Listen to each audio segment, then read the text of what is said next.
Jim Hicks, Rob Hatter. You are now tuned in to the Chop Shop. I'm Retro. Let's get it. We in the Chop Shop. We live in the Chop Shop. We talking sports talk. We live in the Chop Shop. We in the Chop Shop. I'm talking sports talk. So turn your dials up. It's live in the Chop Shop. We in the Chop Shop. We live in the Chop Shop. We talking sports talk. We live in the Chop Shop. We in the Chop Shop. I'm talking sports talk. So turn your dials up. It's live in the Chop Shop. Yeah, it's lit in the Chop Shop. Turn your dials up in the drop top. They ain't based in debate, but they keep it fact straight. Going 30 for 30. Let's do a first take on Facebook Live from 12 to 2. Rob Hatter and Jim Hicks going back and forth like Carter Ray, Skip Bayless, and Stephen Smith. From on the court, off the court, straight to the field. Not a man that steals, but I made it steal to the octagon where I fight to kill. We go face to face, then you write your will. I don't play tennis, but I bring the racket. I'm on the floor, I attack the basket, put you in the casket when I'm overlapping. Never showing mercy, cause I'm always snapping. Never showing mercy when I'm in the arena. Step into the ring, he see me as I beat him. Step into the court, I'm never backing down. Killing competition, I'm smacking down. Let me get back to the other stuff at the Chop Shop, cause they cutting up. It's Retro coming to you live to the Chop Shop. Now let's turn it up. Yeah, we in the Chop Shop, man. Shout out to Jim Hicks and Rob Hatter. You can catch the Chop Shop live from 12 to 2 on Facebook Live. Let's get it. We in the Chop Shop. We live in the Chop Shop. We talking sports talk. We live in the Chop Shop. We in the Chop Shop. I'm talking sports talk. So turn your dials up. It's live in the Chop Shop. We in the Chop Shop. We live in the Chop Shop. We talking sports talk. We live in the Chop Shop. We in the Chop Shop. I'm talking sports talk. So turn your dials up. It's live in the Chop Shop.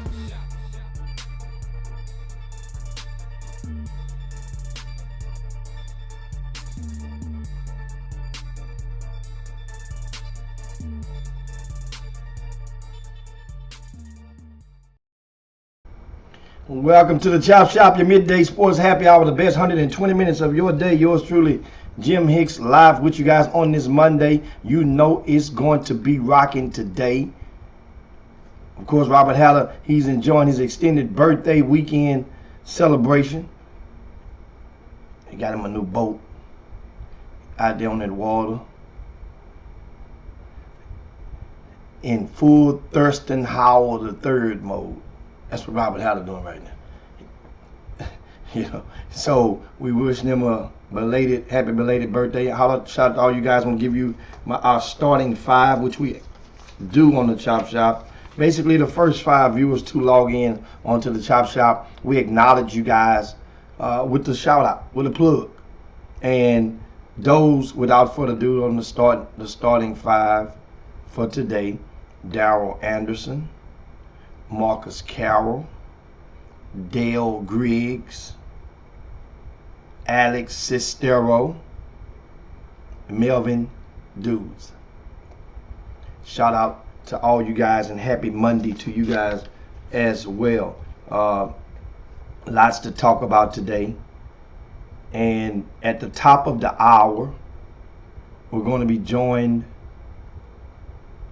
by the founder of the Under Armour National Champions, Aaron Harrison, is expected to join us at the top of the hour. And that is one hell of a task, one hell of an accomplishment. In case you missed it, the Houston Defenders captured the Under Armour National Championship this past weekend. And that's remarkable. It's remarkable because I can't wait to talk about it. I'm extremely elated for the Houston Defenders, especially a program that went through so much during this past grassroots season. They were pretty much left on the side of the road for heavy trash in comparison to other sneaker programs. I mean, I'm dead serious. It was like dead man walking. And next thing you know, they get a player here who comes back another player joins the program after dancing around. You see your most touted player who made a first team All-Stater, one of the leading scorers in the state during his high school season. He leaves the program within the past month. You get another guy who's star-studded, bring him in, and all of these stuff is going on. And man, grassroots teams doesn't have many basketball practices as you would think. Most of them don't, because they have guys that live so in various areas or cities in some cases. But I'm so proud of these Houston defenders, 17 and under. They win and just ran the table. And it leads me to my first topic. I want to ask you guys, start paying attention to a lot of the predictions that a lot of people put out there. It was just a few months ago, remember, that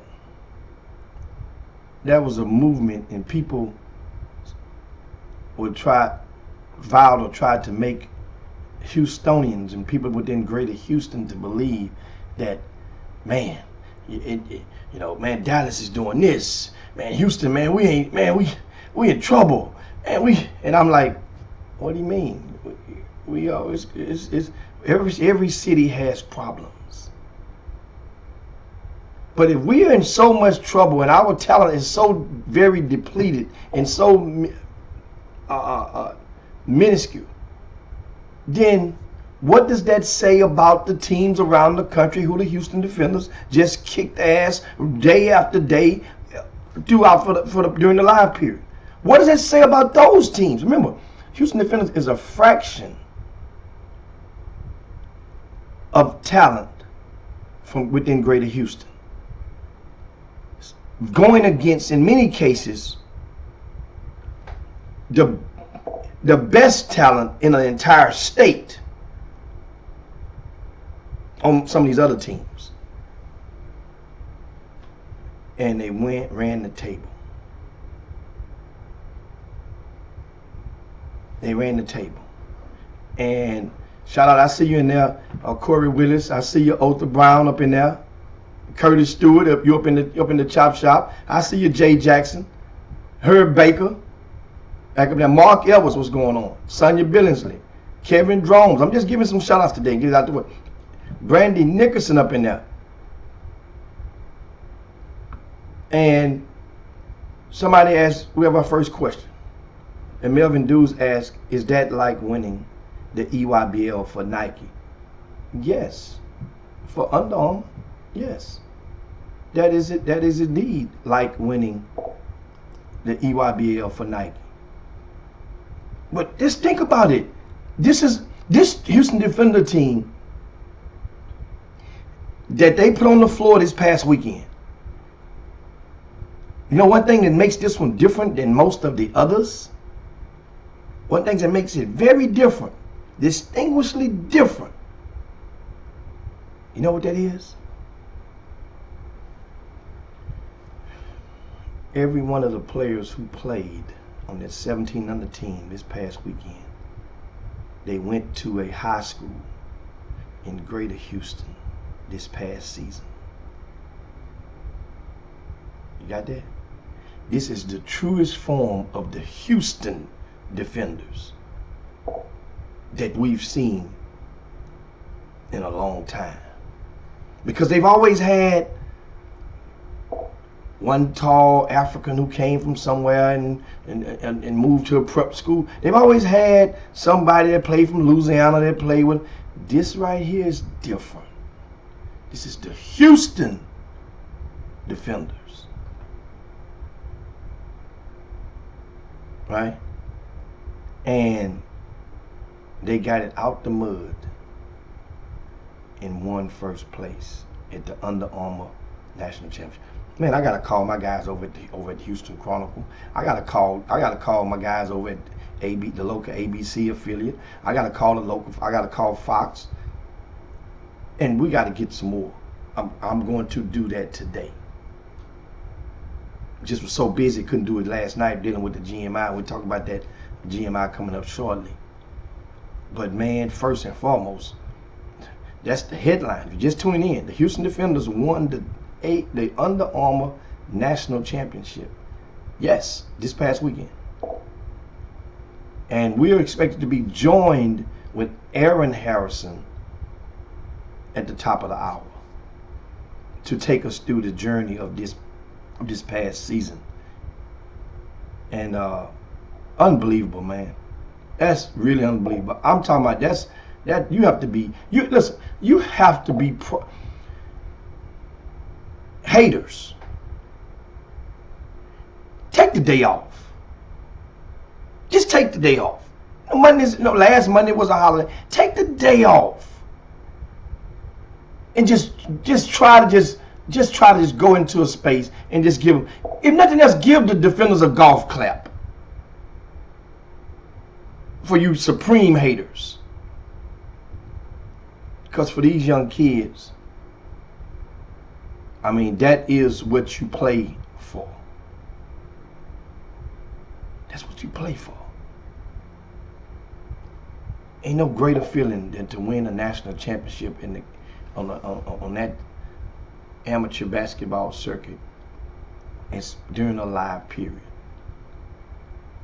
And like I say, man, kids like Jamari McDowell, who Manville High School is, I mean, had a great weekend. Great weekend. He's really spiked his recruitment upward this summer. And that's why when people go and start saying, well, the high school versus the grassroots, which one you need, hey man, both serve as valuable avenues or components in the recruiting process. Both. They both provide opportunities to do stuff that you probably won't see with the other. Chris Johnson is the kid who joined the team. Chris Johnson came in there. And normally when a player comes over to a new program, you will see the most unselfish version of that player because they're trying to feel out everybody. You don't want to come in there just shooting all the balls or just playing hero ball. So the unselfish Chris Johnson is the best Chris Johnson. Remember, I just watched him for an entire week at NBPA Top 100 camp. The best Chris Johnson is the unselfish Chris Johnson, because the unselfish Chris Johnson can help you win more times than not. The frustrated Chris Johnson, the flustered Chris Johnson,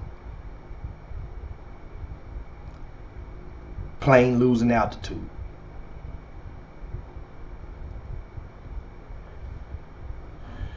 And you know, like I said, we just tune in. I mean, this Houston Defenders, we talking about them right now. They are national champions. I mentioned McDowell. I mentioned Chris Johnson. Yes, Chris Johnson had left JL3 before he even went to Pangos. He had left JL3 before, so it's been over a month, guys, in case you didn't realize, since Chris Johnson had played with JL3. He actually had left and played with TJ Ford. And then, of course, was likely headed to live on, but the powers that be at Nike had determined and ruled that move could not happen after playing the last EYB session with JL3. And so normally the way the rule is, you can't go from an EYBL team to another EYBL team without sitting out. So the move was presumed or determined or accused that it was a premeditated move, whereas if you can't go from EYBL to EYBL, but what if I go from EYBL to TJ Ford, an independent, and just play one event and then move to the Live On? Then I didn't go from EYBL to EYBL, right? Well, that's technically correct. But it was determined, and Nike said, nah, we're not going to take that one. And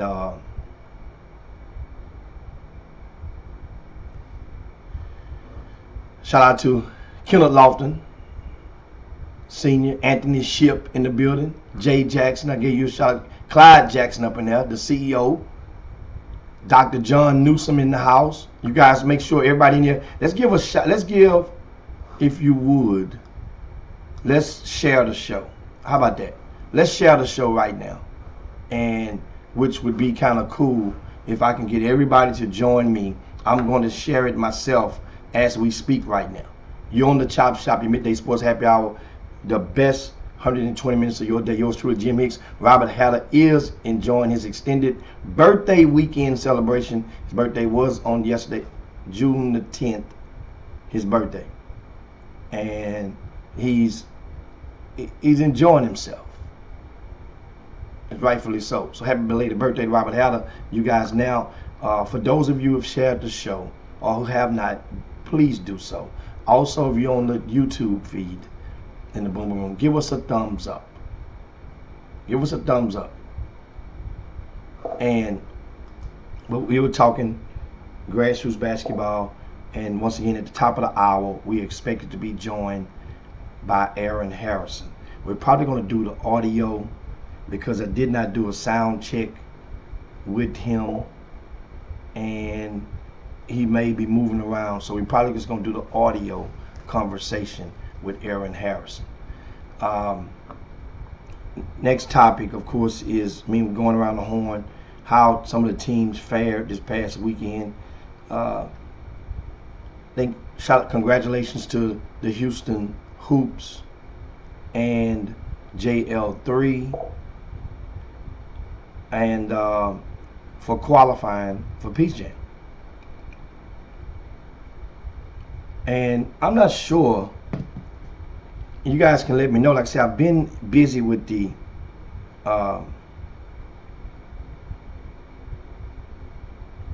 GMI, and what are there's the only two teams from Texas that qualified, or did teams like Drive Nation or Pro Skills get an at-large bid, or did they qualify?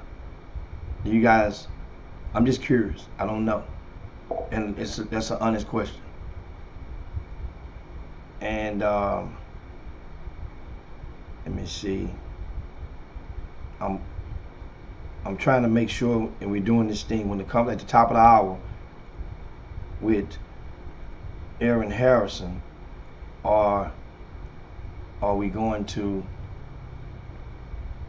I might get them on in the video, and we try it first, and then if that fails, then we do the audio, right? Now, that's what I was doing right now, so sorry about that, guys. Shout out to Sean Davis. I see you out there, Sean. Kevin Freightman, thank you for the compliments, and on, of course, the Hall of Fame induction ceremony will take place on July the 23rd. July the 23rd at the Houston Hobby Marriott, and that is for the Prairie View Interscholastic League Coaches Association, PVILCA, annual Hall of Fame induction ceremony, and several people will be acknowledged, and for various sports, and in some cases contributions to the sports, and such as myself. And if you guys want more info on if you're being present or seatings or whatnot, then send an email to chopshophtx@gmail.com. And if you send an email, then I can do my best to respond and give you and point you in the direction or give you the phone number to call in regards to seating for that afternoon. It's going to go from 12 o'clock noon. I know the start. I think it concludes at either 2 or 3. I will get that intel for you guys. But thanks so much for all of your well wishes and congratulations on that. That is indeed probably the pinnacle of all of acknowledgments and awards that I've received throughout my lifetime. That's probably the most. It feels as though this is the most acknowledging or the grandest of them all.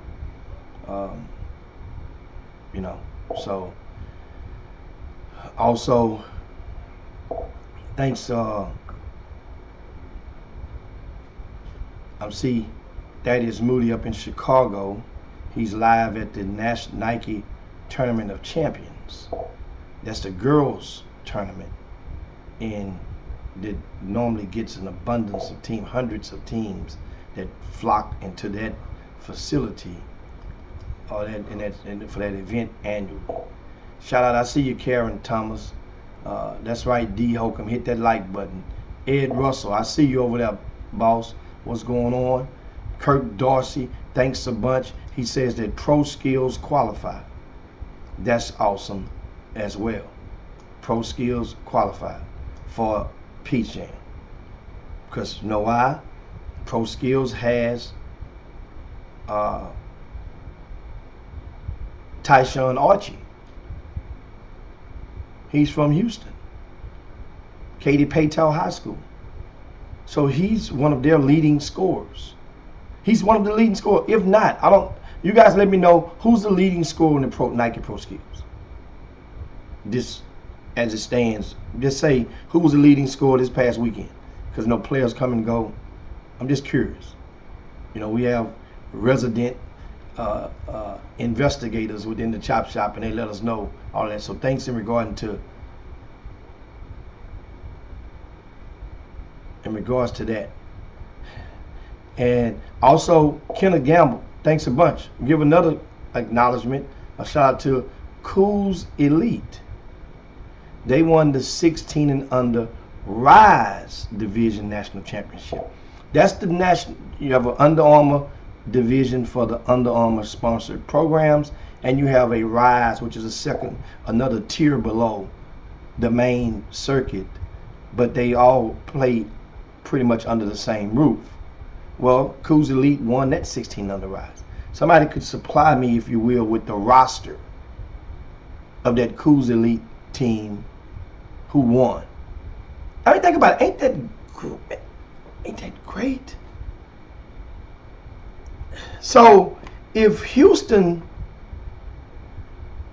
is so down, then what does it say about the rest of the country, whom our downly talented kids are collectively kicking butt and taking names? What does it say about them? The rest of the country, I mean.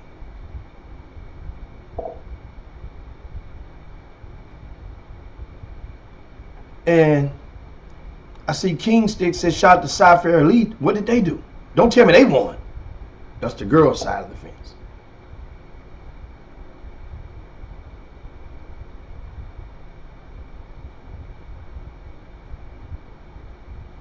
And give another, speaking of qualified for EYBL. How about this? Live on Fleur de Lis.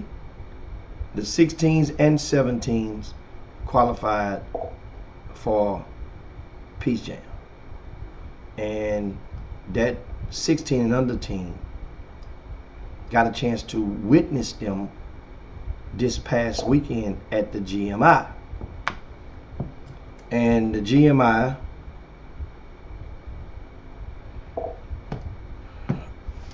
was headquartered over at the gym. Also, you had locations for the Aldine Davis High School. You had Harvest Time. It was compact. Only approximately 100 teams. Think about that, only 100 teams. So when you've been doing these events for two decades, I think the first GMI was 2004. Only 100 teams. There are many people out there they would just turn a Daffy Duck flip if they can get 100 teams in a tournament. During a live period. It's not easy to do. And the GMI, we know where to get better at. But after this weekend, it is safe to say, based on the crowd and the atmosphere in the building on Sunday, and the college coaches, because we're going to talk about that in a second, the GMI is on the way back. It's on the uptick. It will be expected to attract more teams next year. It will be expected to be a valuable, once again, to restore its space as a valuable option for a lot of teams who have forcefully spent $10,000 plus to go and play in tournaments out of town when they really didn't need to, because the coaches, they came to Houston on Sunday. Some was fragmentedly came in on different days, but on Sunday a few of them showed up and made it very, very, very comfortable for the young men, and they were very visible. So this is where I get to the point in the chop shop, whereas you warn you, of course, we're creeping up on it. 1/2 hour, we're right on schedule. Till 12:30, I was planning on talking about the GMI. So this is the point where I go back, and you guys know that I could not wait until Monday for the chop shop.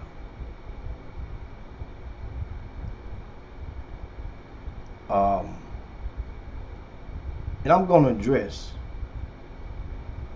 something that John Urie posted on social media in just a second. I want you guys to give time so y'all can text him, tag him, whatever you got to do, so he can get his ass on up in his chop shop and feel these words that I'm about to spew towards him. But first, we want to keep this thing good and positive, and I want to give a shout out, a grand shout out to the 6-man program out of Louisiana. 6-man. And what did they do? They did nothing except for come to Houston and win first place in the hot division of the GMI. The 6-man. Brian Mouton got these guys together. He covers a lot of stuff and been a visible piece in Louisiana. And he got these young fellas together, and they came down and they balled out. They beat Live On Blue Chips in the championship in a very tight game all the way through. Final score was 69-64. 6-man with the victory. I want to give a shout out to Kalen Phillips, Isaac Doucette, Mason Guillory.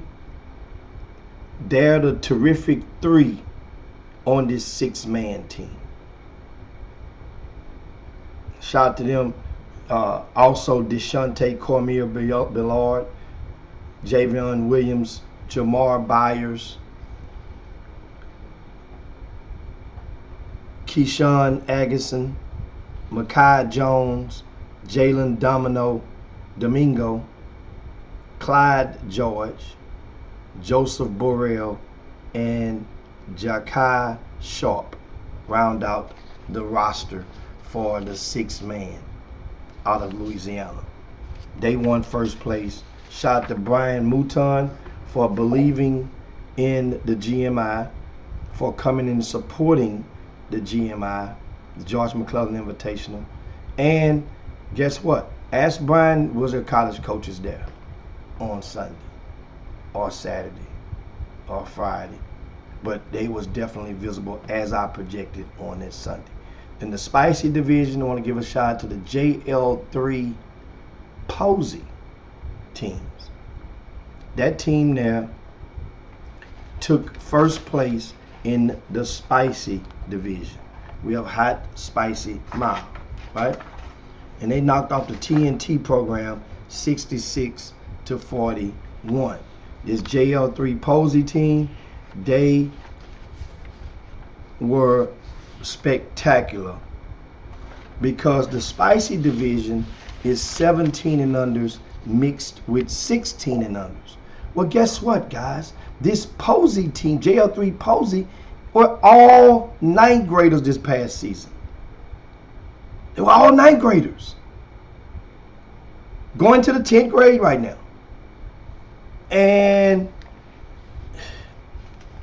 they won first place. Didn't lose a game. How about that for JL3 Posey? JL3 Elite Posey.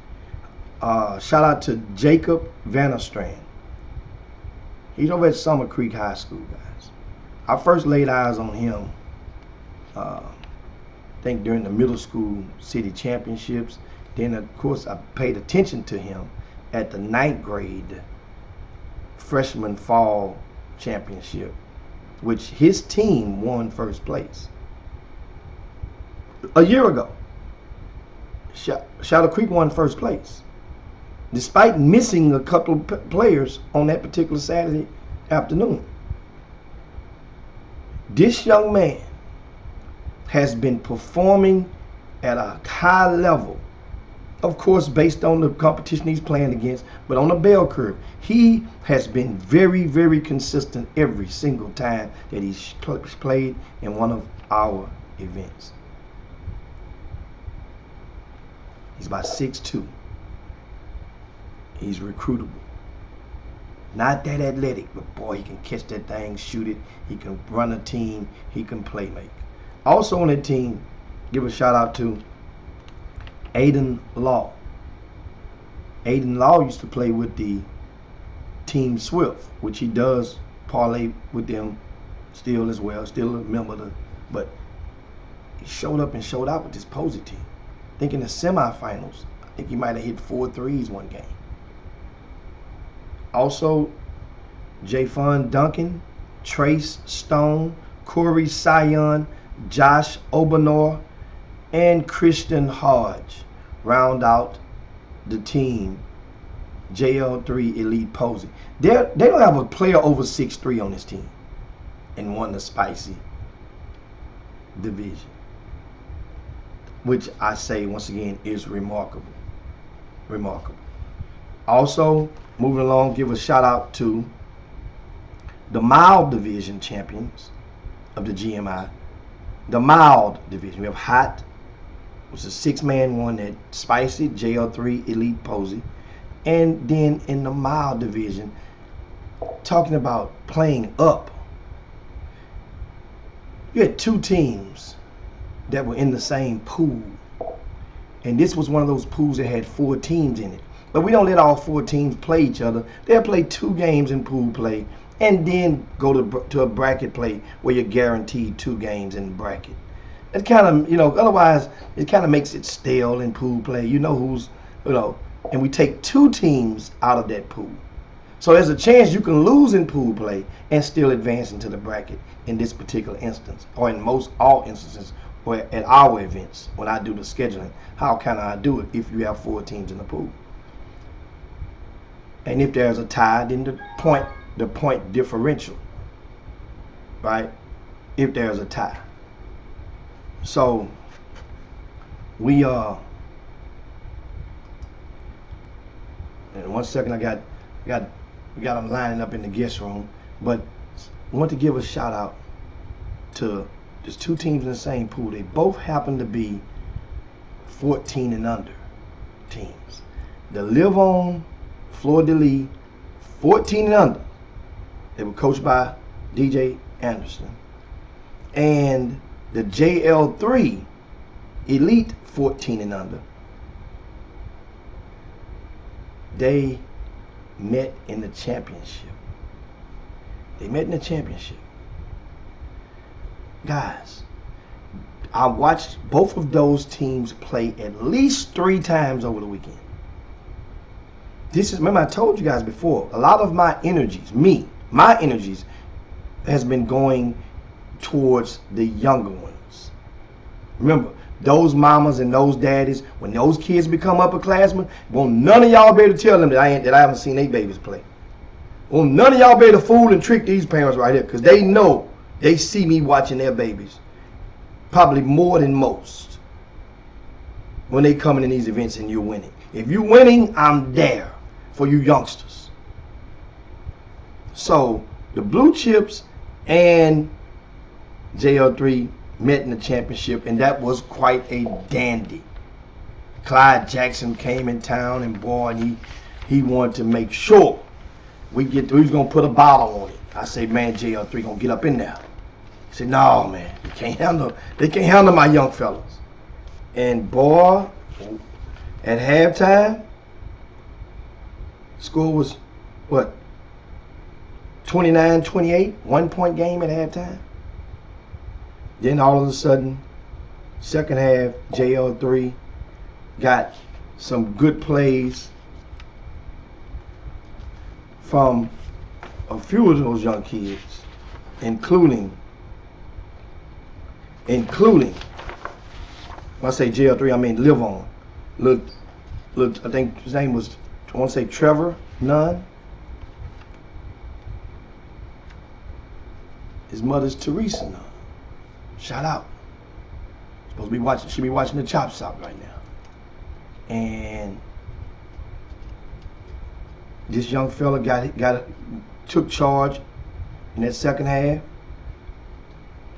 and they kicked butt.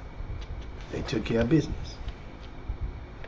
I say Trevor Nunn. It's Trey Nunn. I'm sorry. Trey Nunn. He's from out of the Dallas area.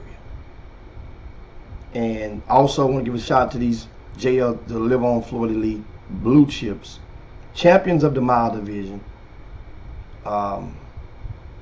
This kid Austin Brown, Jakai Cantavi. He has a brother over at Atascocita. I met his parents, folks. He has a chance to be special. He's going to play at Atascocita this year. I can't see them keeping him away. He's going to play. He has a good varsity body right now. Bo Odgen saved the best for last. He had 3 3-pointers in that championship win, 11 points. Cantavi, he had 17 that game. Brown, he had 19 that game. I mentioned Nunn, he had 22 in that game, a game high.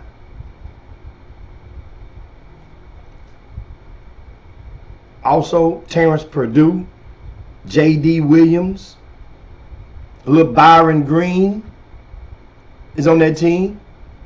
Man, I remember just 4 months ago at the middle school city championship, I was thinking in my mind Byron Green was special to me. And he has a chance to be special. But he's a regular role guy on this team right here. Ain't that amazing when you see some of these kids and you're thinking, man, that dude is the dude. Then all of a sudden you go and you see him amongst other dudes, and it's not bad. He's just a regular dude. And that's not a bad thing. You know why? Because we know that 2025 and 2026, those 2 classes are flat out loaded. Now the bad thing about it, the bitterest thing about it, it's loaded around the country for 2025. So that means it's an uptick in talent. Also, I want to give a shout out to Christian Haskett.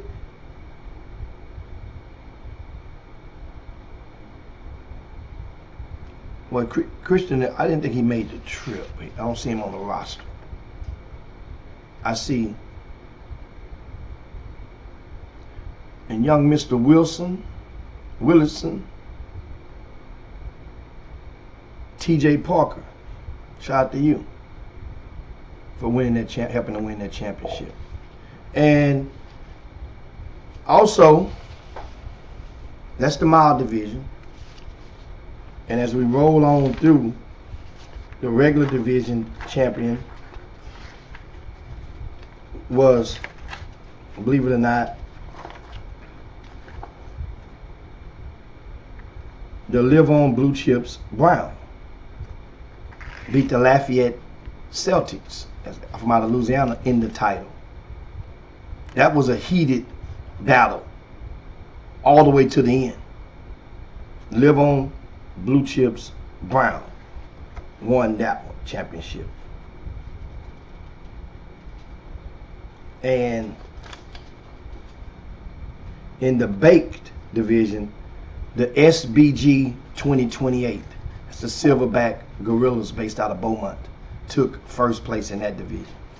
Now, as we creep up to that, don't forget to just tune to the Chop Shop. At the top of the hour, we expect to be joined by the Houston Defenders coaches, Aaron Harrison, Larry Sowell, going to be recapping and taking us through a timeline of that very successful weekend where they were just crowned and earned the Under Armour National Championship, the Houston Defenders.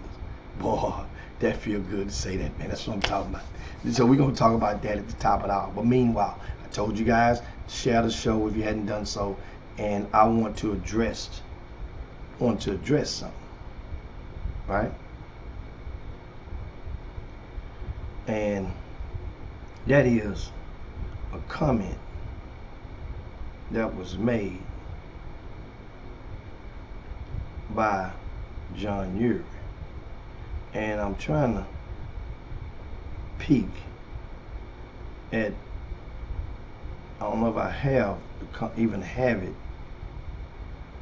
in my phone, but here it says, why should we come to a tournament when all you're talking about is the coaches lounge?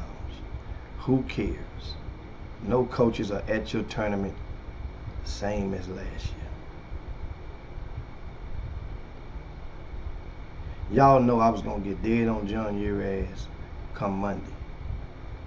And I think that as I wake up every day and get older, it feels good knowing that I get wiser. So, and in getting wise, it includes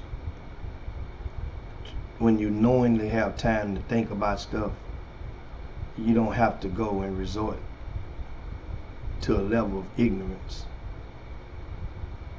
that initial message displayed.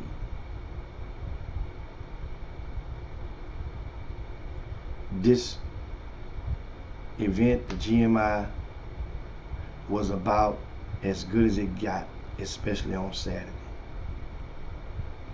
To put it in perspective, if you had a chronological memory board of various events or games that took place and stood out throughout the years of the GMI, Sunday afternoon on that gold court would be one of the most memorable occurrences in GMI history. Not to mention the fact that yes, the gumbo was good, and the gumbo had depleted itself within an hour and a half. All the gumbo was gone. I only got one bowl of gumbo. Several coaches didn't even get a chance to eat the gumbo. It was gone. Now, back to this comment and back to my response, guys. I want to share with you, in case you didn't know, and I don't expect you to know, the coaches of who were in attendance at the GMI. And I have the sign-in sheet of the coaches. And these coaches, so on this sheet as I read off, and I thank these coaches for taking out the time to come and support the GMI, because once again, ignorance. And I respond, and I'm gonna give you a quote from a tweet that I posted over the weekend. If you allow a fool to fool you, then what should I call you? If you allow a fool to fool you. People try to make you believe that it wasn't going to be any coaches there. When I told you guys that coaches were going to come through on Sunday, it was no way they were going to change their schedules. Planes are already got, tickets are already purchased, and people do make adjustments, but they have people they must see and evaluate primarily, which they did. They meaning college coaches abroad. And then some, so on your way back in, the GMI had enough young talent, no disrespect to the upperclassmen, but enough young talent for anybody on the mid to high level program that had it in their schedule, they would be justified in giving their time to watch those youngsters. Here's the meaning, why it's so great. So for Live On Florida Elite, the 16 under already had qualified for Peach Jam. So they came here. They didn't have to go to the EYBL, the last leg.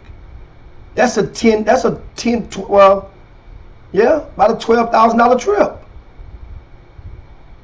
So why go and spend the $12,000 when you can use that to eat and live better at Peach Jam?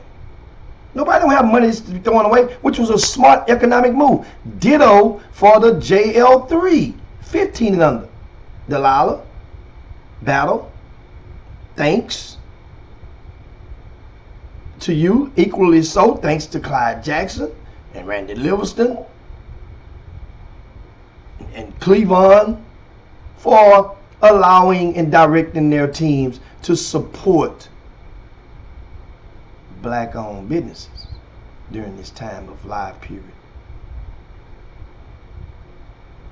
Ain't many Black-owned events, 100% Black-owned events, operating during the live period. You guys hadn't even thought about that. Do we have to wait to February for y'all to start thinking about this type of stuff and what it means? During a live period, ain't many Black-owned events, 100% on the boys' side in this region of the United States. There aren't. So when you start thinking about that and you measure the GMI against those, GMI might have been the best thing in the country. Top 2, top 3.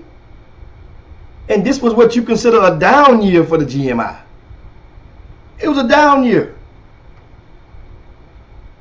that produced one of the most memorable moments when that ball got ready to go in the air for JL3 16s against Live On 16s. It was standing room only. And back to these college coaches. Pete Cipriano from St. Peter's University. Desmond Robertson from Stone Mountain Community College. Michael Irakansky from TSU. Brandon Chambers from TSU. Sharon Chapman from TSU. Anthony Medina from University of St. Thomas. Ben Schoen from University of St. Thomas. Aaron Proctor from Lamar University. Wendell Moore from Lamar University. Alvin Brooks from Lamar University. Steve Rockefeller from Texas A&M. These are coaches who were in the building at the GMI. Kevin Sampson, University of Houston. Greg Howell from Rice University. Scott Pera from Rice University.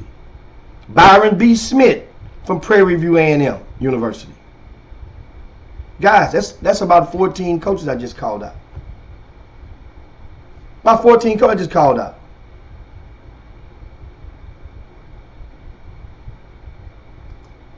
Right? Shout out to Doug Jones. He was in that building, man, working and grinding. Going to have recaps coming from today all the way through Wednesday on the GMI. I'm going to add my 2 cents in as well. And shout out to Mr. Barnes down in New Orleans. Mr. Barnes went down there for the Essence Festival and ain't came back. Don't tell me you went down there and saw Miss Rudolph. She sprinkled some of that stuff on you, boy. You better get on back down to Houston. I see Darwin Williams. Darwin say, my kid is in the league. When are you going to interview the dad and his journey? Darwin Williams is the pappy of Donovan Stretch Williams. And we're going to get to talk to you. We hadn't made the league yet. We're in the summer league is over. We're going to talk to you, Darwin, and get that journey. And that's definitely a good conversation. Everybody talk to a guy that used to nickname him Snowbird back in the days. That's Darwin Williams. And I'm looking at some of the comments, and we're just talking. Once again, I showed you a response. My response to that comment, that ignorant comment, foolish comment on social media. Don't allow fools to fool you. If this was an off year and we had 14 college coaches in the building, it's going to get better. Don't let our events. Shout out to Marjorie Taylor, Sandra Menchaca Hicks, and all of the site supervisors, Shaston Marks, Will Johnson, Rick Nelson. He operated Aldine Davis, Jalon Debs, check-in. The team was a well-oiled machine. And of course, the Harris County Sheriff deputies. And not to forget the Aldine Independent School District Police Department. We had police officers. Deep, if you was at the gym. Deep. And also want to give, of course, Clyde Jackson, definitely give him a shout out again, as we can't soon forget he's just buried his son just a week ago. Buried his son. And he still has enough energy to go out there and help provide platforms and avenues of exposure for other people's babies. That's remarkable. It's like a little brother. And people are watching. And thank you. I see, shout out to Miss Mary Ford. She sums it up best. So as I get older, some people just say stuff, they want attention.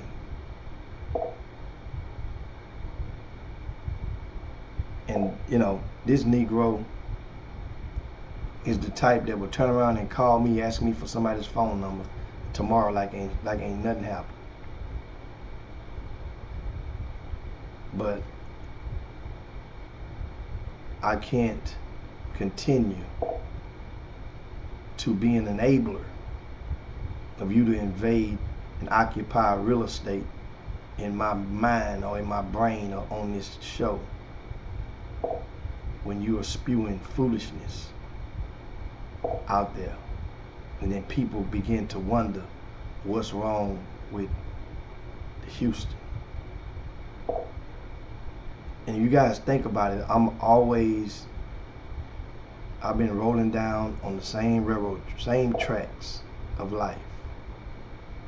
Others have put themselves in my path or on my tracks. I didn't make my tracks going through nobody else's yard. I didn't make my tracks to look like it was going to run and my train was going to hit your car, your vehicle. Other people have conspired and devoted countless minutes, hours, days, months, years, patched up together, secret meetings on how we can stop Jim Hicks.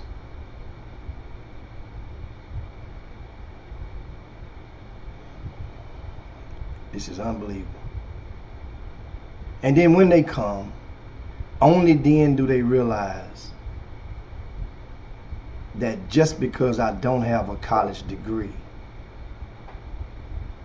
that just because I didn't go the path in life for which you might have went, just because I may have been in handcuffs a couple of times in my life, and I was able to bounce back and take lemons and make lemonade, that doesn't sit well with a lot of people. Because they felt that you were supposed to, I didn't grow up living like, I wasn't raised by Cliff Huxtable. I didn't grow up with sidewalks. I had ditches. And grew up eating my French fries with fork.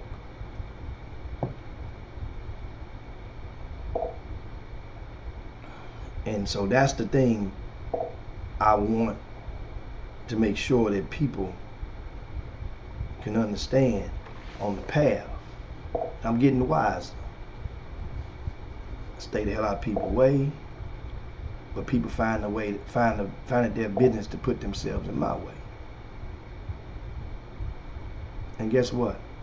We're gonna keep on keeping on, and running events,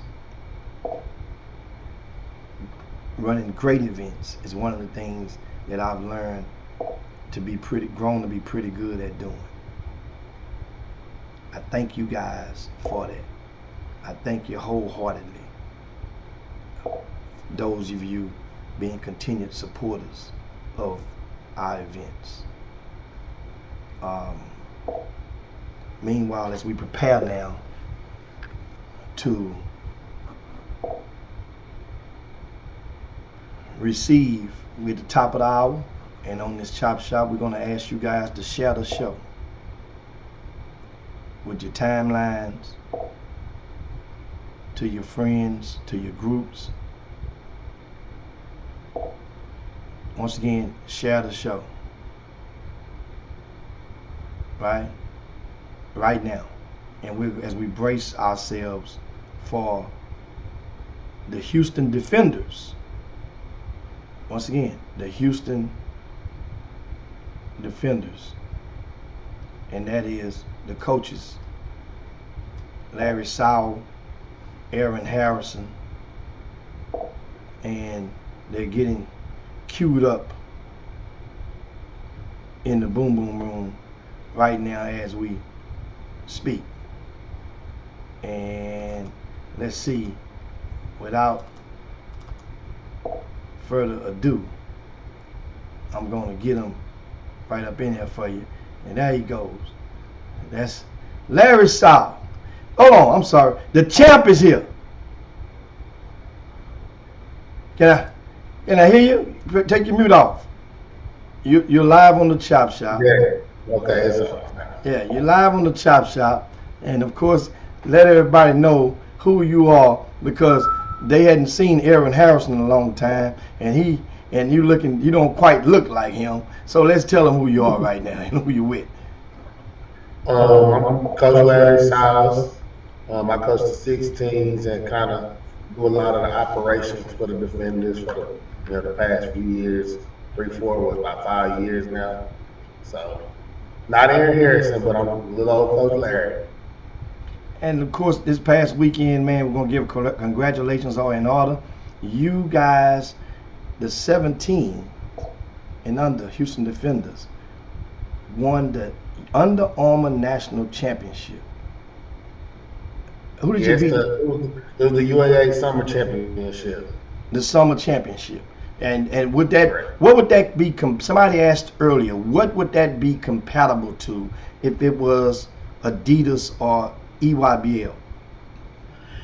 I really don't know because I don't know how they did it, but the way that Under Armour did it this year is that they had a spring championship, then they have a summer championship, and then we'll have our UAA finals, which you had to finish in a certain seeding in one of the championships in the spring or the summer to qualify for the UAA finals, which will be equivalent to Nike's Peach Jam. So that's the equivalent of the Nike Peach Jam, which Nike considers their champion of Peach Jam the Nike national champions. Correct. Right. Correct. And so that will be it, and we'll have that event in Chicago, July 20th through the 23rd. The 20th through the 23rd. So now, and you'll be in Chicago. That's in a couple of weeks. Correct. And so, what does that? Has the schedule for that event been released yet? No, sir. So you would would be go through, Okay, go ahead. I said I think they're still like going through records, tiebreakers, because they had to go through like if you already qualified in the first, like we already qualified in the first session. So we also were winning this. That means we qualify a second time. So we can't take two spots. So now they gotta go through who already double qualified and then go in order with records, point differential, all the different things they use to put the next man up per se. And so all eyes are definitely on the Houston Defenders. We're waiting for Aaron Harrison to join us shortly, and we're gonna get them queued up, and without further ado, we're gonna bring him right. Let me see. Let me put him to the bingo. Boy, look at that. Boy, I like that hat, boy. I like that hat. You finally threw away that Oreo hat. I like that hat. There we go. Now, welcome to, of course, Aaron Harrison, man. Congratulations to you as well in order. Big win this past weekend. Take us through some of the players on this roster and what made this championship special.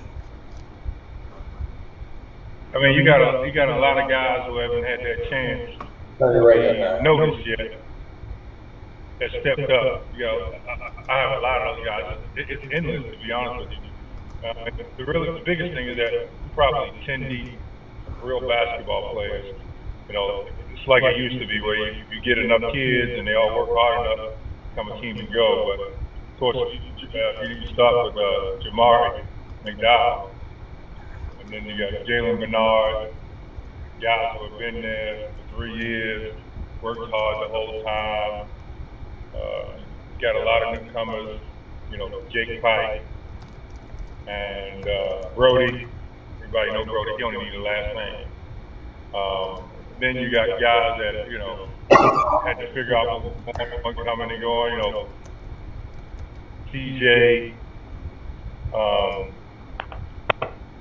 CJ Barnes, big fella come around, and then we got a couple guys from Good Vision that really give us a big helping hand, big work, big piece of work. Hope I ain't forgot nobody in that number, but. Oh, and absolutely. CJ. So, Kevin. and you picked up. Keep going. The rest of you naming the roster right now. The Houston Defenders player. And Smurf, of course. You know. That's Smurf Melinda. But now you mentioned Chris Johnson. You picked him up.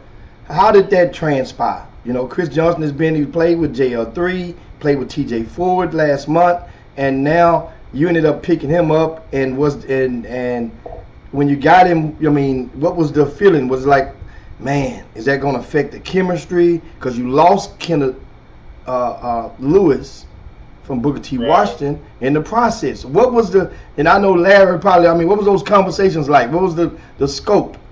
Well, we had a conversation with Chris Johnson in the beginning of the year about playing with us and what it was like to play over here. I mean, some of these kids got their false knowledge about what it's like to be on Under Armour, you know, versus the other circuits, and they don't understand yet. So, and you know, you got adults giving them, you know, not all bad. Everything is not for everybody. But picking Chris Johnson up got a couple phone calls from people that are in basketball and around basketball, saying, you know, Chris Johnson is, you know, going back and forth and that. I don't know that they didn't want him back. I don't know the facts on that. I didn't. What I told Chris when I talked to him is, you know, I don't play the games. You know, I don't do the BS. You're going to have to work hard to be over here. You're going to have to be a good teammate. You know, all of the things that you hear that you don't know. So one thing that me and the kid did was establish that we're going to start from zero, right? Whatever reputation was. But, you know, we heard the things they were saying about him. But I'm going to tell you this. I cussed him out several times, as you know, every player on my team gets one. All he said was, yes, sir, and when he sat down, right? And when he wasn't playing well, his teammates were playing well. He was the first person up off the bench cheering. So what everybody said to him is not true. I mean, he got a bad attitude. He had no bad attitude with me, and I went straight into bed.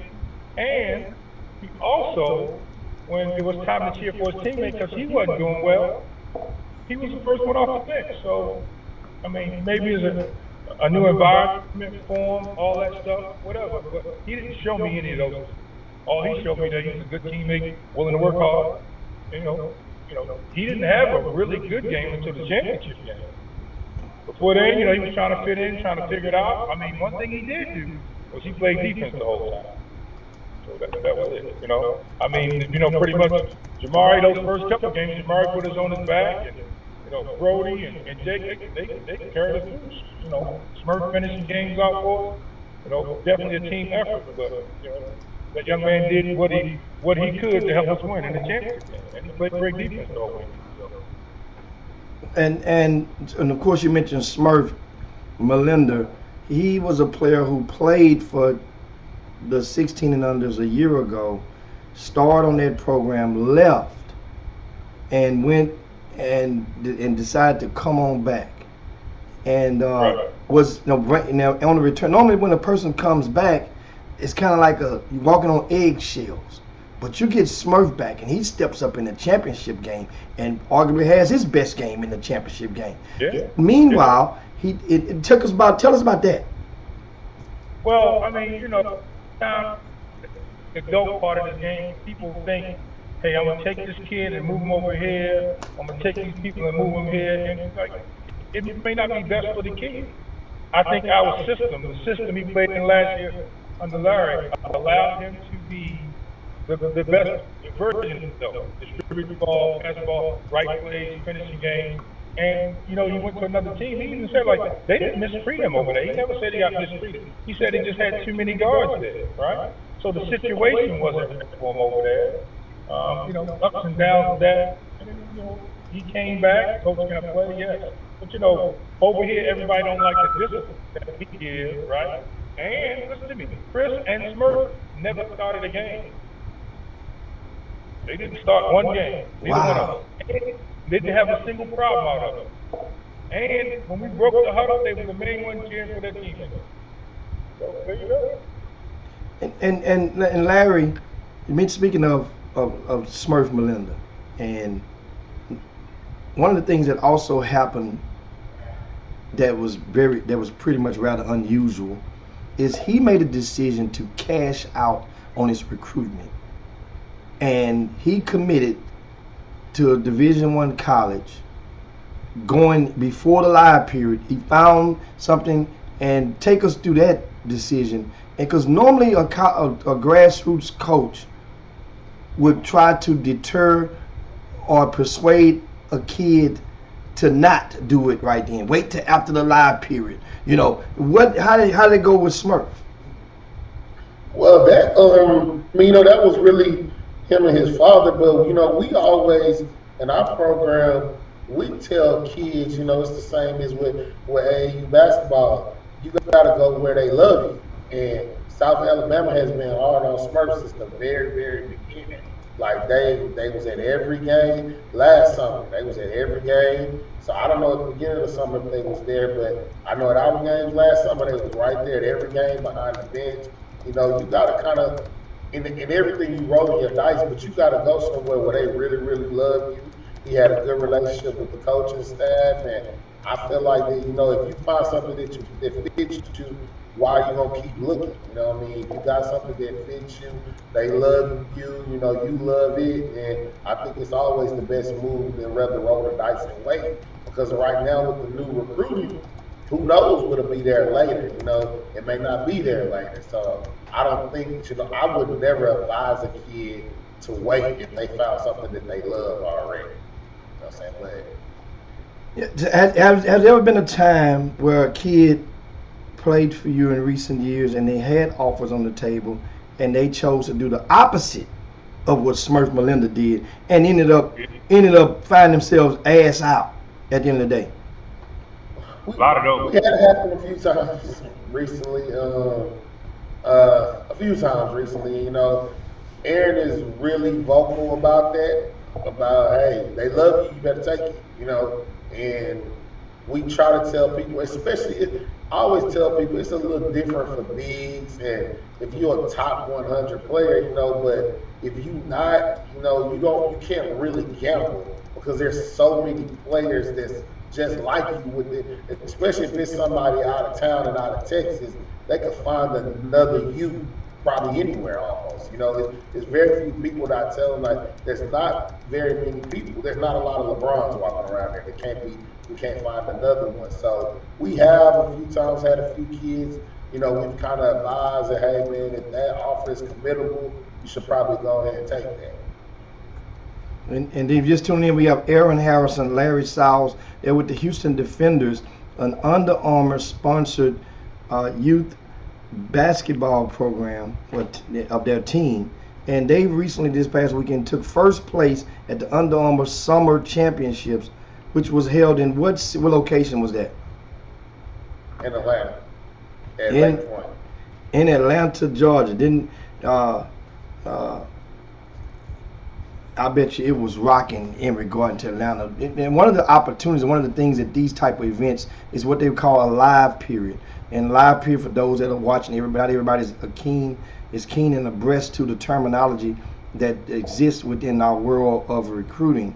And a live period is basically where Division I coaches are permitted to evaluate the prospects in person. And in doing so, they are playing often on this type of platform against compatible high-level talent. So that means they're not just watching you per se, but indirectly your opponent and your teammates as well. So is there any player who from the Defenders, well, not if they're in, we know it's some, which players is probably going to see a spike in their recruitment after this past weekend? Everybody. Go first, man. Hey, so I don't have a kid, and that's including Smurf, who's committed, that hasn't gotten a minimum of 5 phone calls from a coach that has called me. So look at the guys that we talked about earlier. We know Smurf, we know Chris, Jamari, you know, he took care of his business. Like, he took care of his business. The whole world running around behind Jamari now. And look at, you know, we know what Chris had already. They just trying to figure out the rest. But then you look at people that nobody thought could get it done. What about Jake Pike? Nobody thought he could get it done. You know, we got a kid over there at Goodison, Charles Yao. Nobody thought he could get it done. Brody. Right? You know, he's been doing it for a long time, trying to figure it out, right? Get it done. So you get those phone calls, they get that first offer. I believe all of them have gotten it one. Yeah, you mentioned. Just this morning, I got 3 phone calls about Brody. You know, and you know, my main thing I tell him about, he's mature beyond his years. Like, low key, he was probably our leader. You know, he kept everybody together when he was on the court. When he was on the bench, he's like a real coach on the bench. You know, and I think that that's very undervalued in basketball nowadays. Everybody think it's always about the athletic ability, but when you got a kid like that knows what's going on, and like he can tell you exactly what he see on the floor, can you just imagine having a Smurf and Brody on the court at the same time? Like, I mean, that's why we have very many turnovers. We were very efficient because you had 2 of the smartest point guards that I've seen in a very long time. So I think that Brody is very undervalued. I remember he had a show, you know, he put on a show last year, Jeff Pitt, but that was about scoring and stuff, but he does it all, and he's a very underrated defender also. I think everybody got a guard with Coach Aaron, though. That's a little bit different. Like, you know, he's going to cuss you out the gym, so you're going to figure that out. Which one of the kids on the defenders team can take Aaron Harrison's cursings? Which one taking him with? So we're gonna tell you a little story about Jalen Bernard, really, really quick. He has probably got cussed out by Aaron more times since he was in the program at 15U than any other player that we've had. And guess what? He has never made a face, never said a word. Like, right now, he is probably one of the kids that I'm just most proud of, because when we got him as a 15, we was really concerned about him. You know, he had some trouble with shot selection, you know, a little bit arrogant or whatever, but I watched that kid really grow and mature. Of course, he played for Key White as a freshman, so, you know, that kind of helped things out a lot too. You know what I'm saying? So he'd have been through it. He had Key White, he had me, and he had Aaron. You know what I'm saying? So he's kind of been through it a lot, but that kid is a winner. Like, you know, he could go get 30 for you, or he could go out and get 20 rebounds for you. You know, like last year he played the whole summer on one leg. Nobody didn't know. He did everything we asked. He would go guard the best player, get all the rebounds, you know, whatever. He could barely move, you know, and he did it. And then even this year, you know, before Kenneth Lewis left, he was playing that, you know, off the bench role, you know, defender, gritty guy. But it was his chance to score. He came out, he showed he could do that too, you know. And I think that those type of players are what you need to win, you know. I think, like, that's why I said I put a little message out there. I knew going in that we had the ingredients to win because we had a bunch of selfless players, you know. You got Brody and, you know, Jalen Bernard do whatever you ask him to do. If you tell him he had to run through the wall 10 times for us to win, he's going to do that, you know, and that's what it really takes to win. And I think that, you know, we always, you know, we're big on trying to get our type of guys. You know, and I think that we've kind of stayed with that. You know, we want guys that want to be here and want to be coached hard. You know, and I think that a lot of that's a mistake with a lot of. We've had some really, really good guys in the program that I've seen in other places. People say that they got attitudes and this and that, like I said about Chris. Chris can give us no problems at all this weekend. So I mean, I don't know. And of course we have Aaron Harrison back with us, and we're talking about some of the players and the makeup on the Houston Defenders program. You mentioned Aaron Pike, right? I mean, the young fellow. What's Pike's first name? St. Thomas. Jake Pike. Jake. And I noticed he probably had a double in each of your last 2 games. Consistency. And this is a young man who's been under the radar. We know about him since the 9th grade. He suffered a couple of injuries, and he's not alone. Of course, as you mentioned, Jalen Bernard missed the entire last season of his high school season last year after suffering an injury. You guys now, you have Pike, who's seeing his recruitment is going to spike. You mentioned Brody Robinson, right? And little Brody was at Houston Christian this past year. He's going to a prep school this year, and I remember a year ago he made a splash during the Memorial Day, the IMO Memorial Day Classic, and whereas he outplayed Mikey Williams in the game, and that was kind of like one of his coming out parties. And next thing, now these young guys, they have came together. He too started this summer on a different grassroots team. That's when you think about the makeup of this. So he's playing with the Houston JL3, then the Houston Hoops. Now he ends up with the Houston Defenders. Chris Johnson started off with JL3, go to TJ Ford, end up with the Houston Defenders.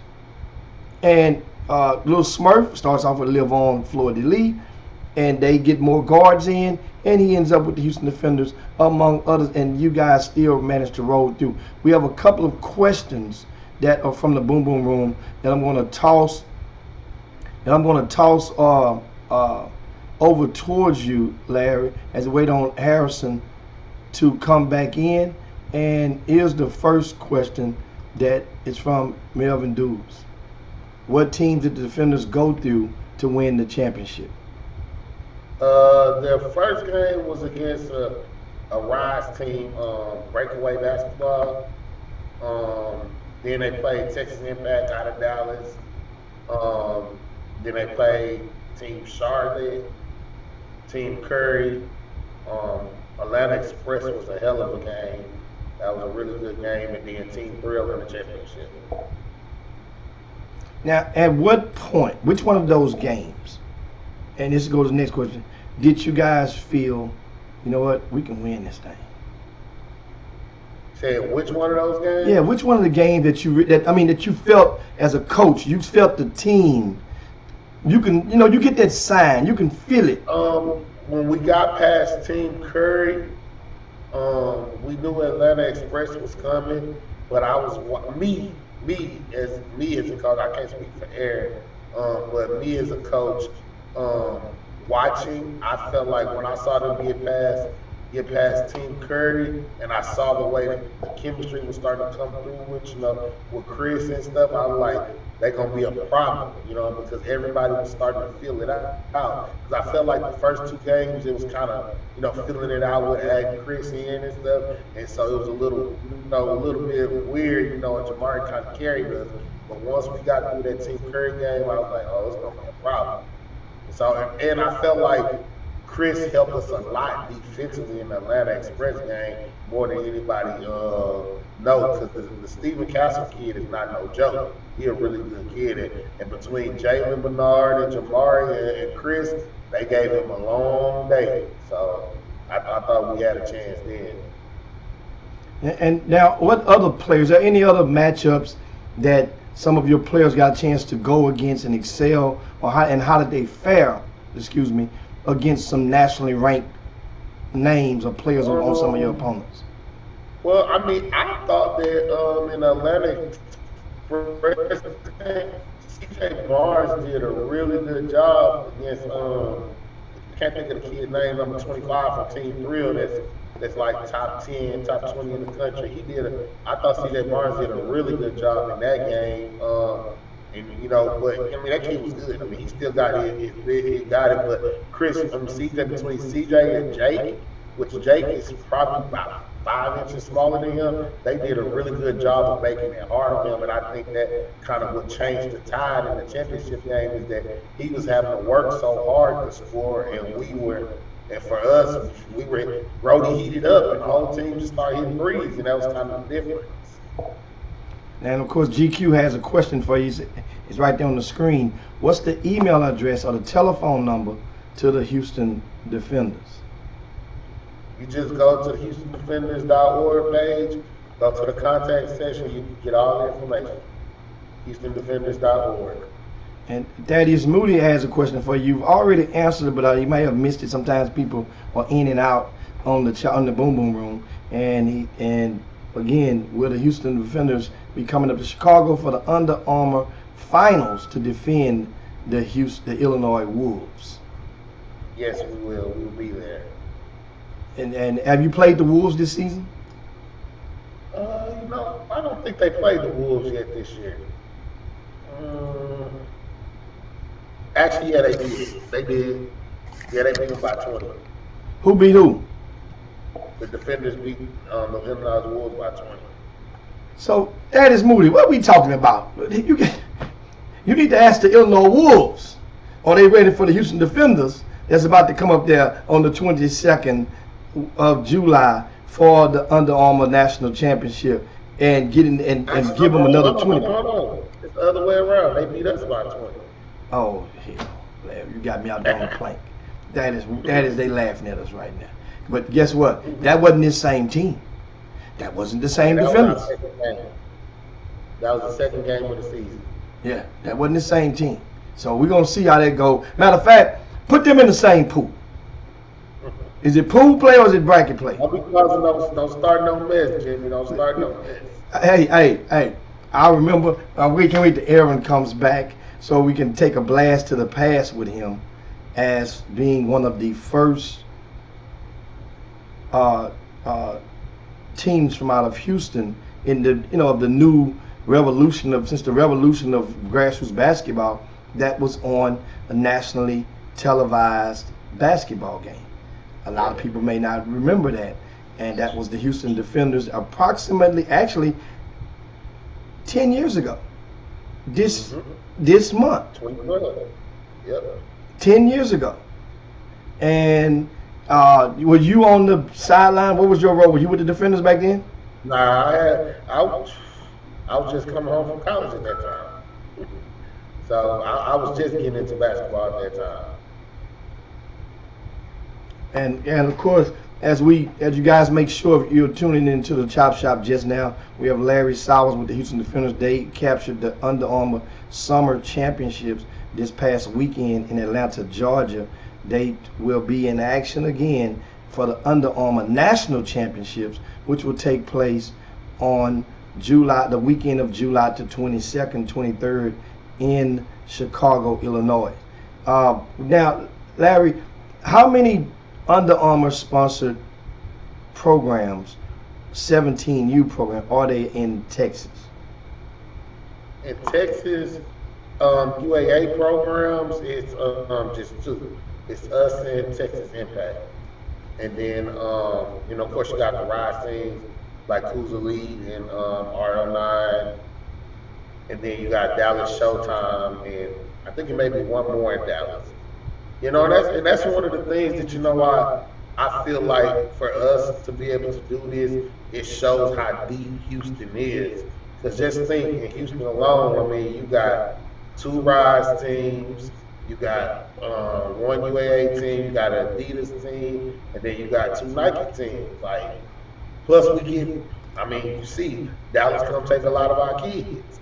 So, for us to still be able to put out a good product, the Coos Elite made it to the finals on the Rise division on 16s and 17s.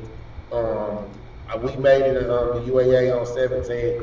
My 16s ain't no joke. We just kind of had some crazy stuff going on. But, I think that Houston has a lot of talent. And, I think that if we was able to get together a little bit more, we could really go on and dominate more consistently.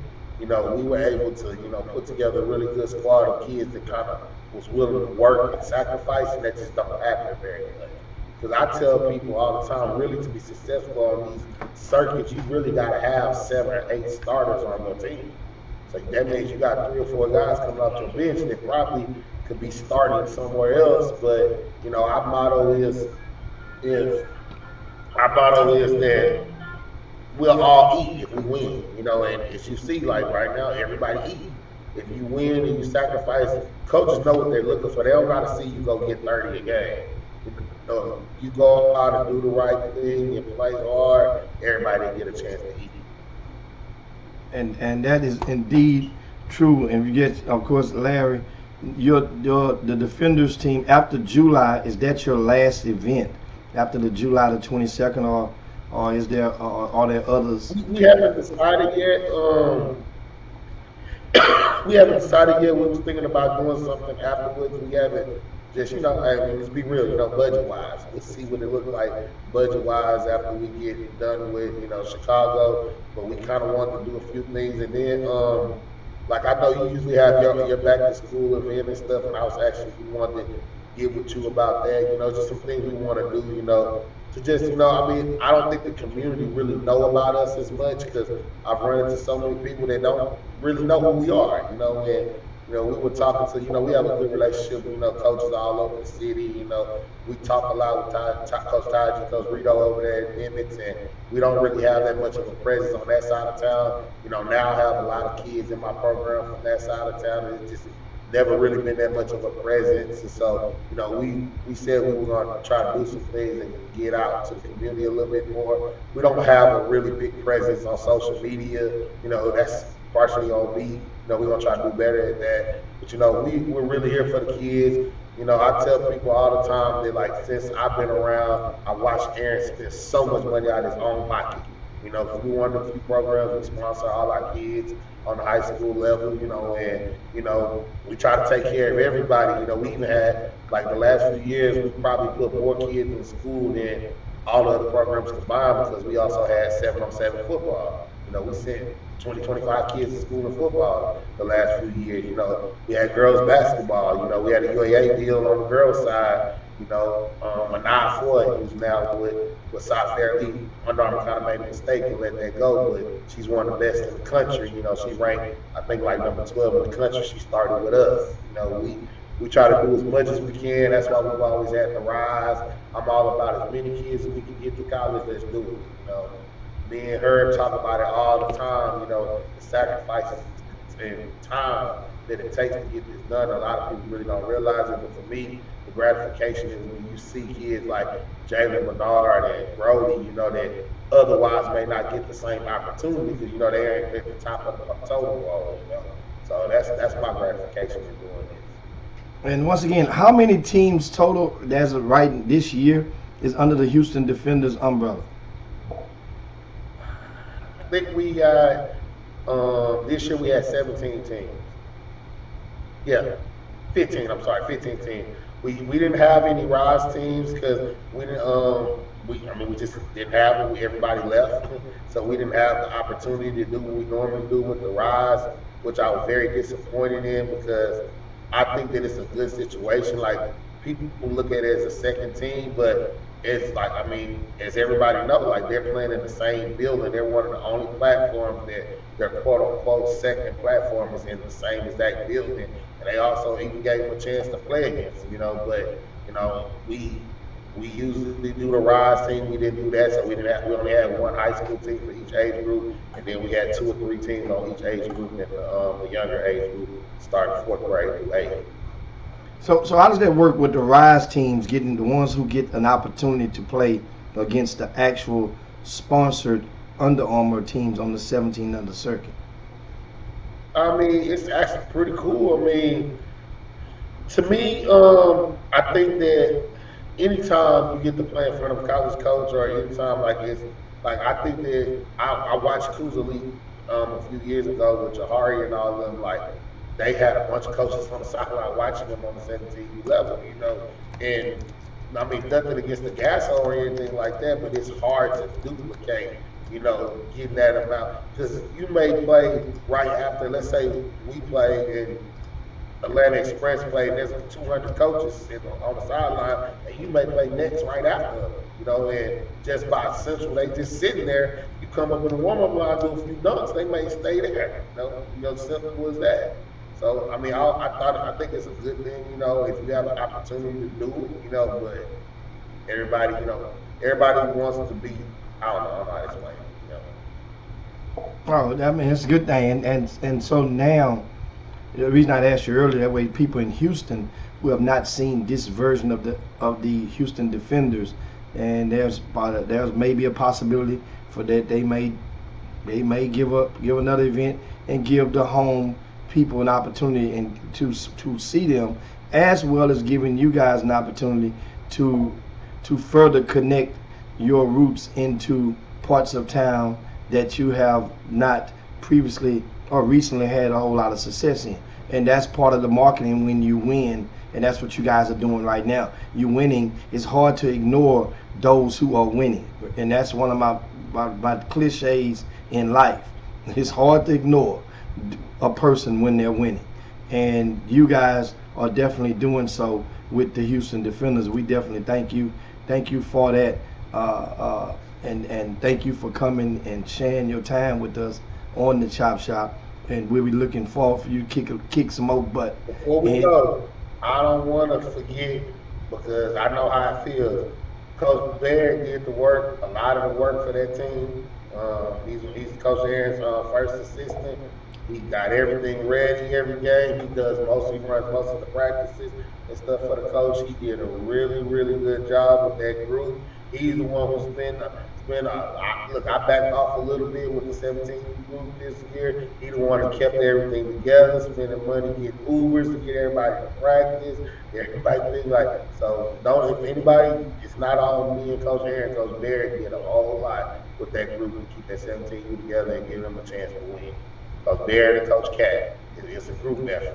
And Coach Cat, he's attorney Cat, Judge Cat as well. And I want to ask you, we've given land the plane, but I want to ask you, back to the team, these kids. If it wasn't basketball, what are some of the talents that some of your players possess that people may not know? I'm messing with Brody, but I always tell him he looked like he could be on New Kids on the Block or be on the cover of one of them magazines. So I always mess with Brody about that. Him and C.J. Barnes, C.J. Barnes, and Jake Pike, we taught him New Kids on the Block. But I think that, a lot of them have a lot of talents. Like Jalen Menard, we know he can probably do anything. He's one of them kids, I think he can do anything he wanted to. Who else does things? I don't know. I can't tell you. But they're all a very talented group, very smart, don't give us no problems. Like, really good group. Well, man, definitely indeed. And I can't wait to see how they fare on that 22nd. If it wasn't for this Hall of Fame induction ceremony, I would definitely be in Chicago. I would definitely be there watching those guys and supporting the team as they embark upon the Under Armour. Maybe we can get Doug down there. We're trying to get Doug on the road for 4 years, man. Doug would be thrilled to go and cover the Houston Defenders on that particular weekend. So just let me know, and that way we can get you connected with old Doug Jones, and that would be an awesome experience for him to be able to get out there and see a lot of the talent in person. He watches a lot of games. He watched you guys play. I know for a fact during the GMI. I've been watching my group. Doug's been one of the ones who kept me going, and he's been watching me coach since Eddie and them was in 4th grade, and told me to keep it going. Some times where it got rough, and he always kept me going. Yeah, so that's it right there, man. We definitely appreciate that, man. Thanks so much. Larry Sowles, guys, Houston Defenders. They are back, and they are champions as they await the next live period, July the 22nd weekend in Chicago, where we hope, of course, Thaddeus Moody, I know you're watching, the Illinois Wolves, those were the defending national champions from last year, but that team is going to college. Yep. So we'll see what they got working with this year right here. Anyway, thanks a bunch, Larry. We appreciate it, man. Much love. All right, and of course, guys, that is Larry Sowles. Man, guess what, man? It feels good. That's what happens when you win. That's the purest form of the Chop Shop. We owe at least, that's the least, that we could do. If you're winning, it's hard to ignore you. Not to saying that your person is ignoring you, but it's just hard to. Even if they're not trying, if they're trying to ignore you, you can't do it when they are when the person is winning. And I want to, as we get right now, of course, we are 41 minutes past the hour on the Chop Shop. We want you guys to share the show if you haven't done so. Share the show to your timelines, to your groups, to your stories. Give us a thumbs up if you're on the YouTube feed. And we're going to continue. I want to share with you guys about the matchup that I promised to give you a little taste about. And that is the showdown between the Blue Chips 16 and under and the JL3 16 and under. Both of these teams have an abundance of talent on it, but it serves a special place in my heart because this was an opportunity for two players who are highly ranked in not just Greater Houston, but in the state. One of those which just has seen his stock shoot up in the past month to the top 20, into the top 25 in the country, right? And that player is, I'm talking about is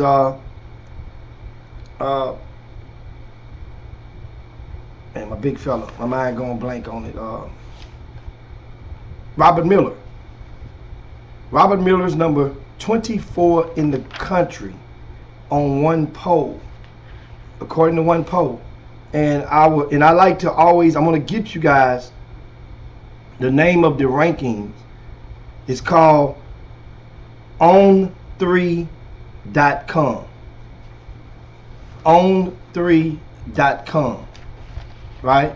That's the list that he is number 24 in the country. Mind you, guys, you know how these rankings poses. It's somebody's opinion, but you normally will use the one who favors a kid to build your case on. And the ones who don't, you don't use them in that situation, don't cite them in that particular situation. But once again,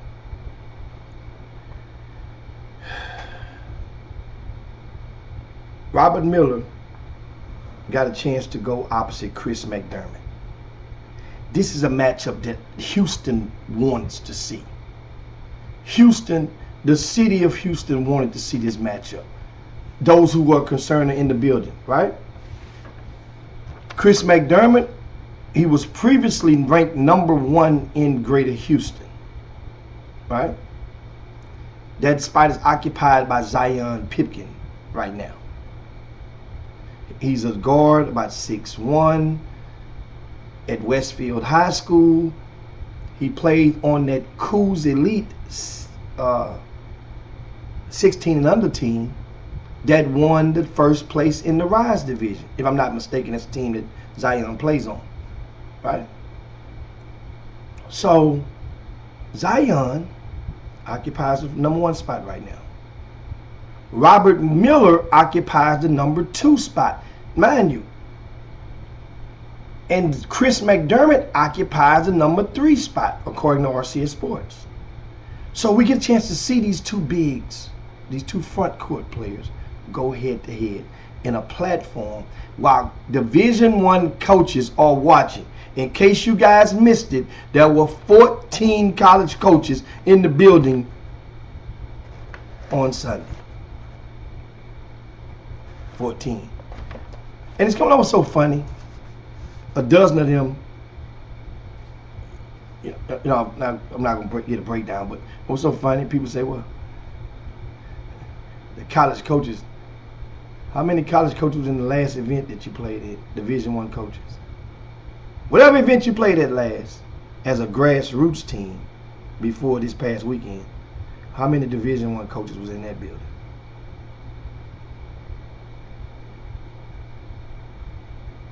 Think about it. You guys can see where I'm going, but there were coaches there. And when coaches get to see that type of matchup on a non-sneaker platform, it's nothing greater than that. And it wasn't just limited. It wasn't just them two guys on the court, but that was the primary matchup. And I paid attention to the first half of that game. It was very, very, very good. Both teams made runs. It lived up to the hype. You had the referees let them get out there a little bit. But at the half, JL3 held a 6-point lead, 34-28. In that first half, you had kids like Ashton Simmons from Beaumont Westbrook High School. He had 7. Clarence Paye, a back-to-back state champion of Beaumont United High School. He had 7. Chris McDermott from Booker T. Washington High School. He had 7. It was balanced all the way through on this. And then, of course, a kid from up in Shreveport, Southwood High School, Jeremiah Evans. Jeremiah had 6 in that first half. Cade Dotson. He's the point guard of that Beaumont United team. He's the heart and soul of this team. Shot it well, had 5. When I say shot it well, I mean on the whole day. I'm looking at the game, both games combined. But he had 5 in that first half. In that first half, the bright spot and the kid that kept the floor to live on 16U in the game was a kid from Houston. And that's Katie Tompkins High School, Luke Coffrin. Luke was on fire in that first half.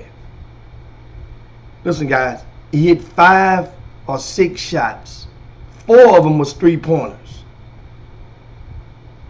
right? And he finished with 21 points. He had 14 of that in the first half. Luke was getting it in. Now, in the tail of the tape of the 2 big men, Robert Miller was held scoreless the entire first half. Chris McDermott was taking it to him. He even went into his chest once or twice, down below the rim. See, I think people are paying. See, a lot of these young boys are paying attention to what Junior Lofton doing, and when you catch a guy that's kind of, a little lighter than you are, you get an opportunity to go right up in his chest. And that's what he did a couple times. Understand? Now, at halftime, I left and had to go, and they had 3 great games going on at the same time. Actually, 4. So I wanted to go and spread the wealth. I need to go and check some other stuff out. And when I left, I didn't see, but they tell me that Robert Miller came to life. Robert Miller went to work. And not to say Chris McDermott, he didn't lay down. He had a late 3-pointer when the game was already in the closing seconds. But Robert Miller redeemed himself in that second half. Scored all 11 of his points in that second half, including a 3-pointer. And you guys know, think about when a 6'10" guy stretches a defense out and hits a 3, it looks sweet. Robert Miller has that Stromile Swift body. I use him as an example, spin out the Louisiana thing. He has a chance to be really special on the defensive end. We're talking about a young man who was one of the leaders in the nation in block shots this past season as only a 10th grader. He led the entire state for most of the year in block shots. Robert Miller. And once again, he's ranked 24 in the country by the service on3.com. And I will post. You go to on3.com and then go to DB.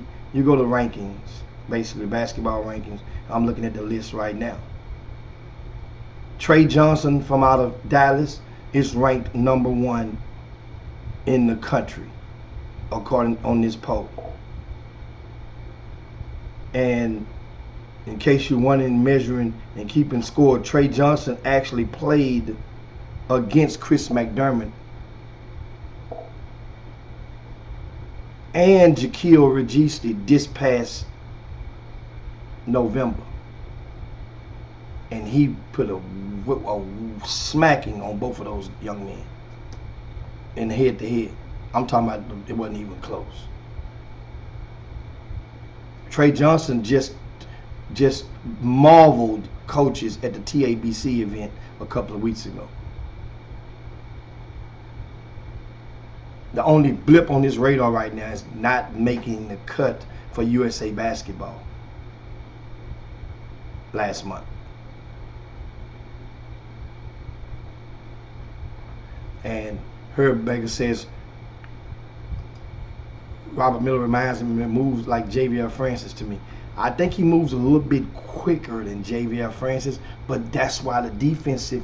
Remember, there are some players when you go to watch, you're going to watch them produce and score, right? Certain players you go to watch, you're going to watch. Let me go see if this dude can put these baskets up. You go to watch certain players. Let's be honest. So when you go to watch certain players score, my thing with certain players like Robert Miller, go to watch him alter and block shots. If you go to watch him do that first, go to watch him get possessions. Then the other stuff he do will be icing on the cake, will be the dessert. Just like you go to watch a score. If he happens to get a steal, you're like, oh man, okay, he can defend too. I like that. If he happens to go and get a couple of rebounds, you're like, oh man. If he happens to dish a couple of assists, but you went to go see him score. You went to go see him make plays on the offensive end primarily. That's what I'll ask people when you evaluating.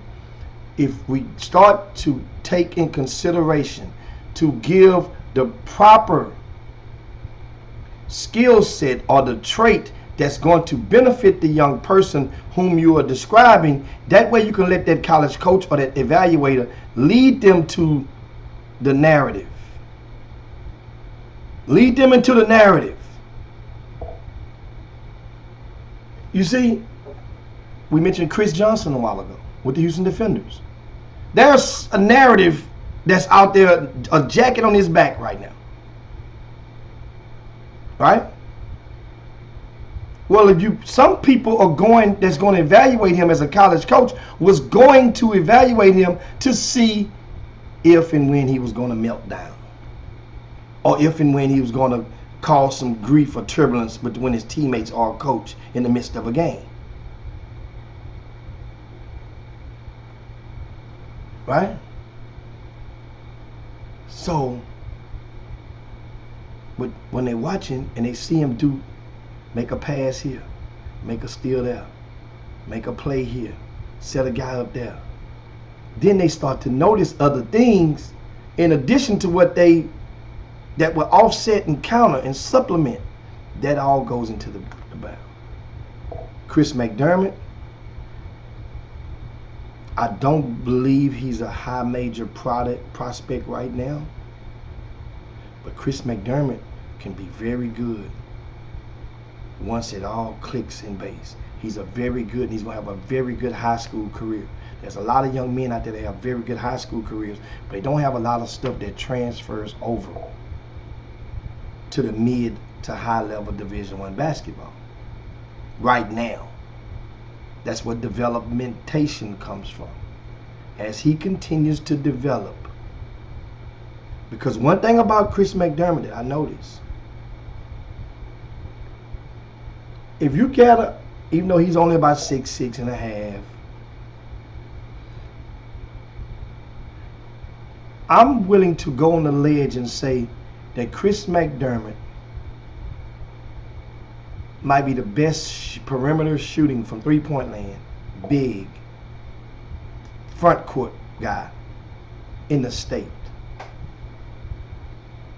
Yeah. If we ever in the gym, I mean, we can. You got a guy in the gym want to get it on, and Chris McDermott is there. I put my right pocket on it. He could shoot from back there. He's pretty accurate. I've been watching him for a couple of years.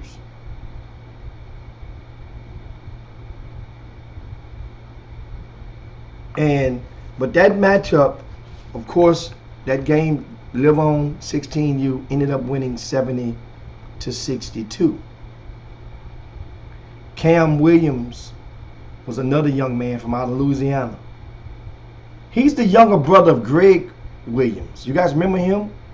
Played for the Houston Hoops a couple of years back. I think he went to, is LSU? Cam Williams is, ooh man, he's talented. He's talented.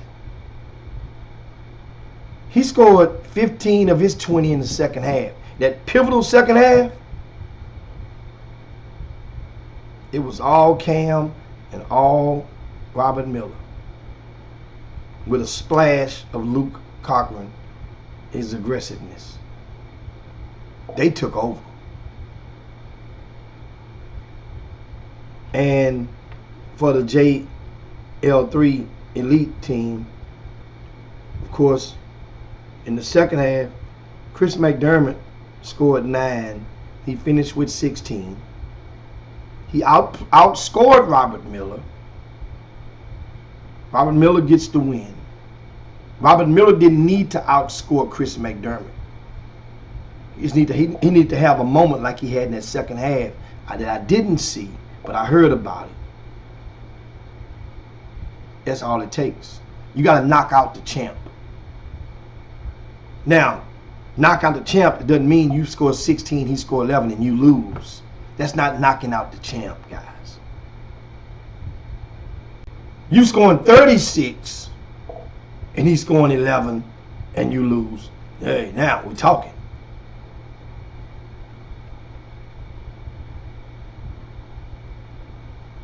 And they'll say Cam was the man in the deciding run. Yeah.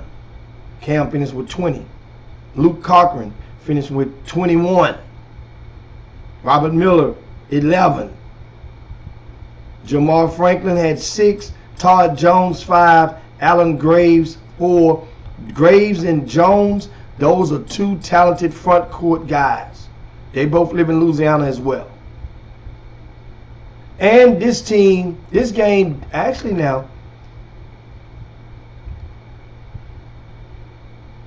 there was an addition to the Live On team that caused a little concern at the beginning of the game for the head coach Harold Babers for the JL3 16U team, because when it became known that the Live On had moved and added Christian Jones into the lineup, into the roster. He suited up with him. It's a showcase game, guys. So he suited up, played with him. He's a 2025 playing with 2024s. And I said before the game, it's not like we're talking about another 2024 and you adding to your team. This is a 2025. And Christian Jones in this particular game, just like in many other games when he plays on the circuit with his 15 and under Live On team, he was the smallest player on the court. And I told Coach Babers, I said, Coach, that kid, if he is the difference maker in this game, then that's a sign that both of y'all teams ain't what y'all thought they were. Now, it's not a discredit to Christian Jones, but this game would have to have been played above the rim. Neither of the two teams, and sure enough, Christian Jones, at the end of the day, he was held scoreless. He did not score a single point in this game. He was there. He had a couple of moments. I saw him make a couple of steals in the first half, but his fingerprints weren't on the wind, so to speak. He was there, played. They had a couple of players that left from our team early, went home, I think. But yeah, and I just mentioned that one of the kids that left went home was Keith Jones. So he just patched up. And somebody asked me, how are you liking that Beaumont Westbrook backcourt of Ashton Simmons and Elijah Garrett the next 2 years? Well, first of all, you got to get through 1 year. As you know, kids will leave your ass in a heartbeat once they feel turbulence in today's society. So, Beaumont Westbrook, that backcourt, I watched them at the TABC. I like that backcourt. They even have a few pieces to go with that backcourt. But at the end of the day,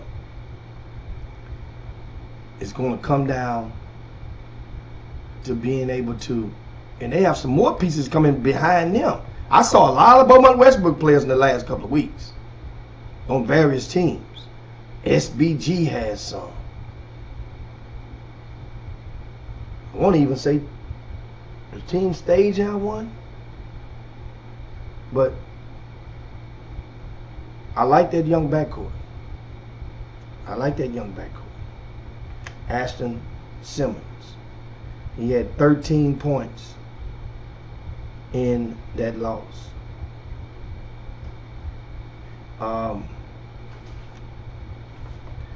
Remember I mentioned earlier when some kids, and of course we are, dang man, the time has went on by us.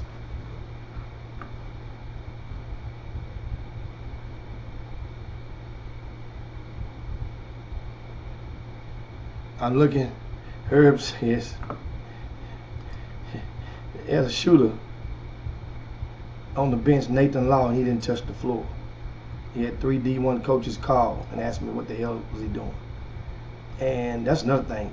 The college coaches who wasn't there, a lot of people was watching the game on Baller TV. That game was well evaluated. That's why I thank both coaches for having the gall to allow that game to happen. Those are the types of matchups that people need to have. I just wish that we could have got to see JL3 15U play against the Live On 15U. I wish like hell that would have took place as well. Because Alejandro Avilius, he dominated this weekend. He dominated everything again. They played all older teams. Dominated. It would have been great to see a guy like Nigel Wells go up against Alejandro. It would have been great to see Sebastian Adams test his mettle against Alejandro. It would have been super to see that matchup.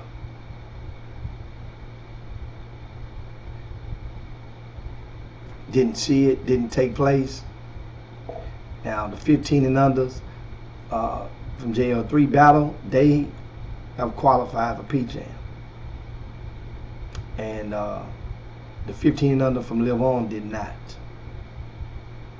So they are unlikely to ever meet this year. Now I tell you one thing. Last year at the Spring Icebreaker, we had the Live On 15s played the Houston Hoops 15s. If Live On is back in Houston for the Icebreaker, oh, they gonna play this JL3 team. That's on the menu. We serving that. Because as the prices escalated some of these events, it should be the obligation of the event operator to try to provide a high level or satisfying matchup. If you have the ability through the use of showcase games or whatnot, or that type of division, you should feel obligated and compelled to do everything you can to give those people their money's worth. And when they get their money's worth, that's what make them, when they leave there, they will say, great event, great job. Man, I had a blast. And those are the words of encouragement and support that helps the event operator, enables them to live on. A play on, pun intended. Lastly, Clyde Jackson. Live On beat JL3's 14U. They beat JL3's 16U. And the 17 and unders played last month in the EYBL. Right now, Clyde Jackson, and then especially the grief that people within the Live On program experienced recently when Wesley Yates III did not get, well, he got invited, turned it down, but the manner for which he got invited and late in the game, they were grieving and grievancing about that. So this is kind of like redemption for the Live On program. And guess what? As long as you keep it above the belt, guys, it's all good competition. It's great. And there was no squabbles. The team that lost, they took it, and you live to see keep on moving. The matchup between Robert Miller, Chris McDermott, I call it a wash. But Robert Miller got the win. Tie goes to the win. And I'm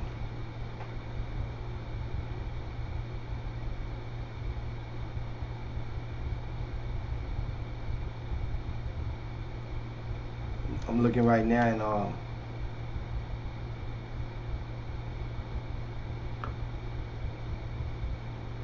I'm reading Alex Estero. He says, "Sound like you had a very successful, productive year. What a benefit for kids in towns weekend to get looked at by a variety of high caliber coaches." Yeah. So as you guys make your schedule for next year, remember that. Remember that. You guys remember, man, the GMI, there are so many memories for this event. And the back to school drive, as the Houston Defenders mentioned earlier, it will take place, I think, either look at the calendar. It's the second or the third Thursday. It's the third Thursday in August. The third Thursday in August.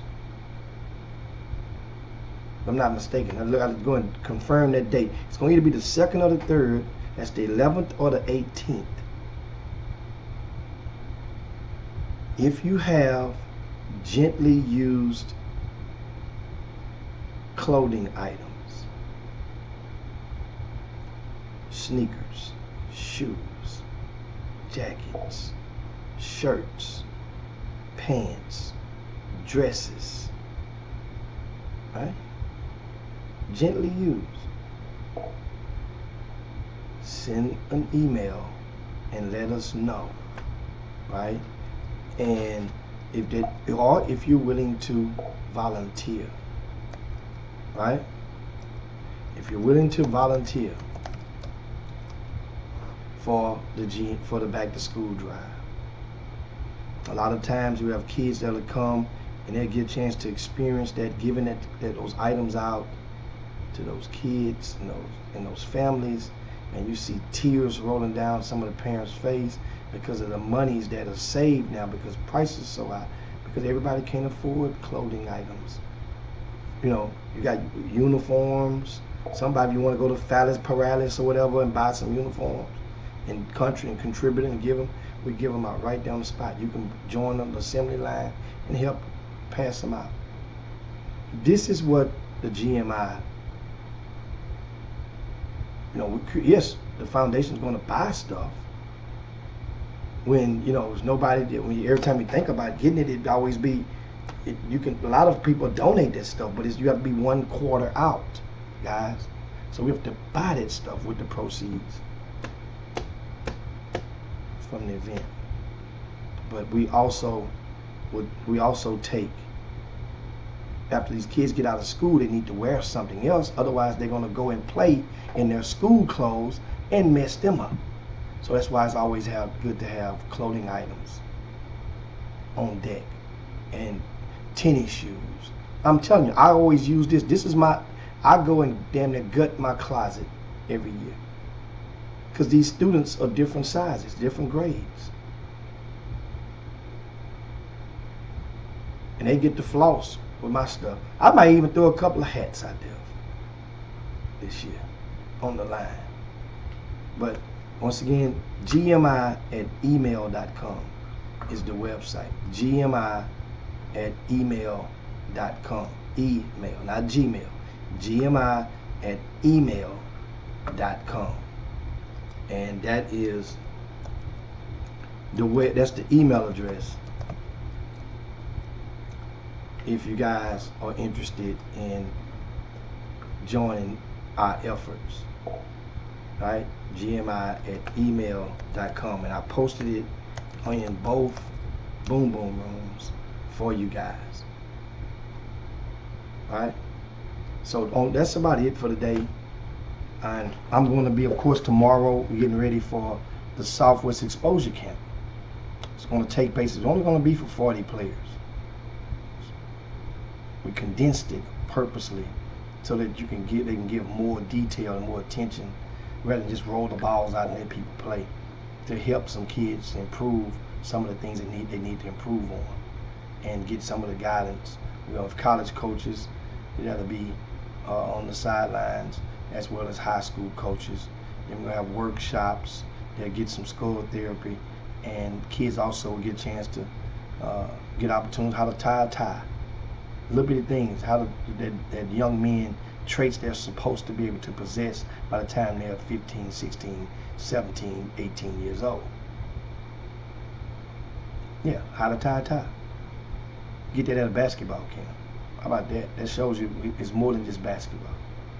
So, if you're interested in getting one of the final slots for the Southwest Exposure Camp, remember, it starts tomorrow, it ends on Wednesday afternoon. Then you can send an email if you're interested, and we get you in there, one of the slots. Send the email and I'm gonna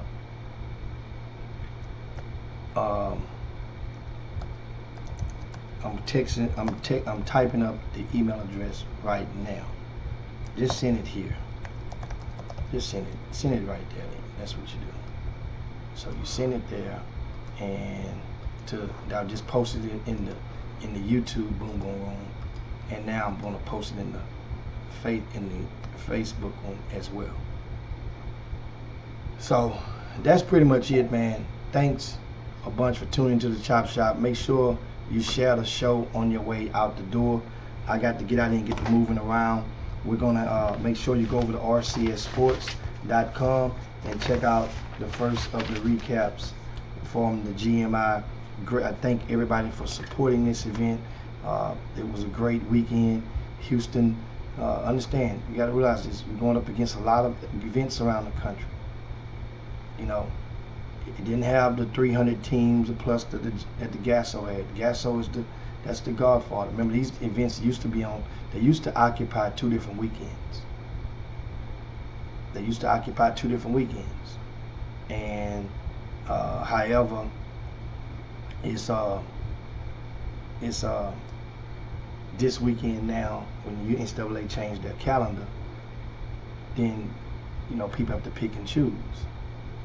But one thing about the GMI, as I promised you guys, every court was a main court. I did not, remember, it's all about the marketing and how stuff is advertised. Every court was the main court. And, you know, we hope to get you guys, you know, next more and more teams will decide to, hey man, you know what, we can save that money. Those coaches will come. If I had the influence to get, think about it, 14 coaches here, that's approximately 15 coaches, then you don't have enough confidence in yourself to get 2 coaches to come to watch your team play?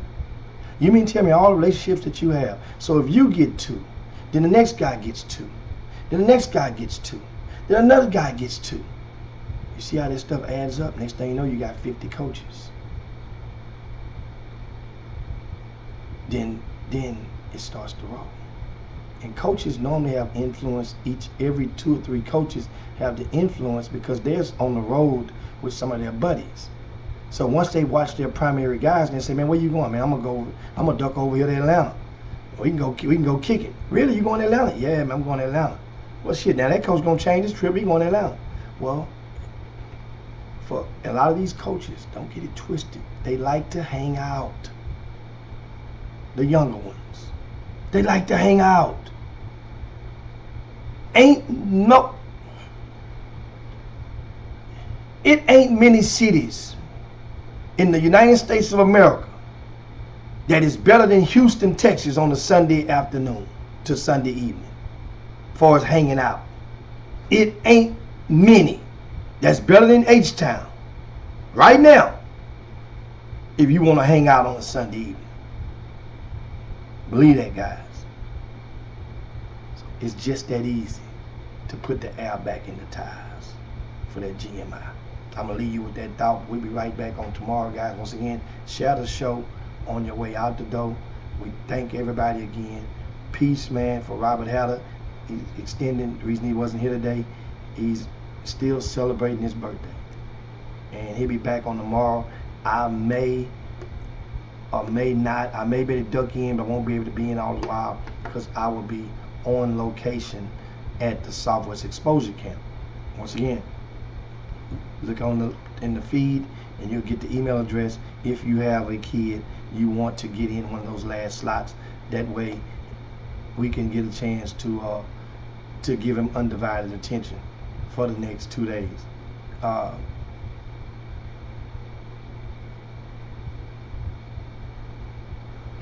And I'm looking at the news. Thanks, Melvin Dews. That's big news. We'll talk about this on tomorrow. Of course, we'll get Robert Hatter too as well. But we'll get out of here now, guys. Peace. I'm up out of here. Chop shop, man. It was a good day. Great conversation, man. Thanks so much to the Houston Defenders for coming in with us and chopping it up and their success as well. I'm so proud of them boys, man. I really am. Thanks, guys. We up out of here. Peace. Chop shop. Jim Hicks, Rob Hatter. You are now tuned in to the Chop Shop. I'm Retro. Let's get it. We in the Chop Shop. We live in the Chop Shop. We talk.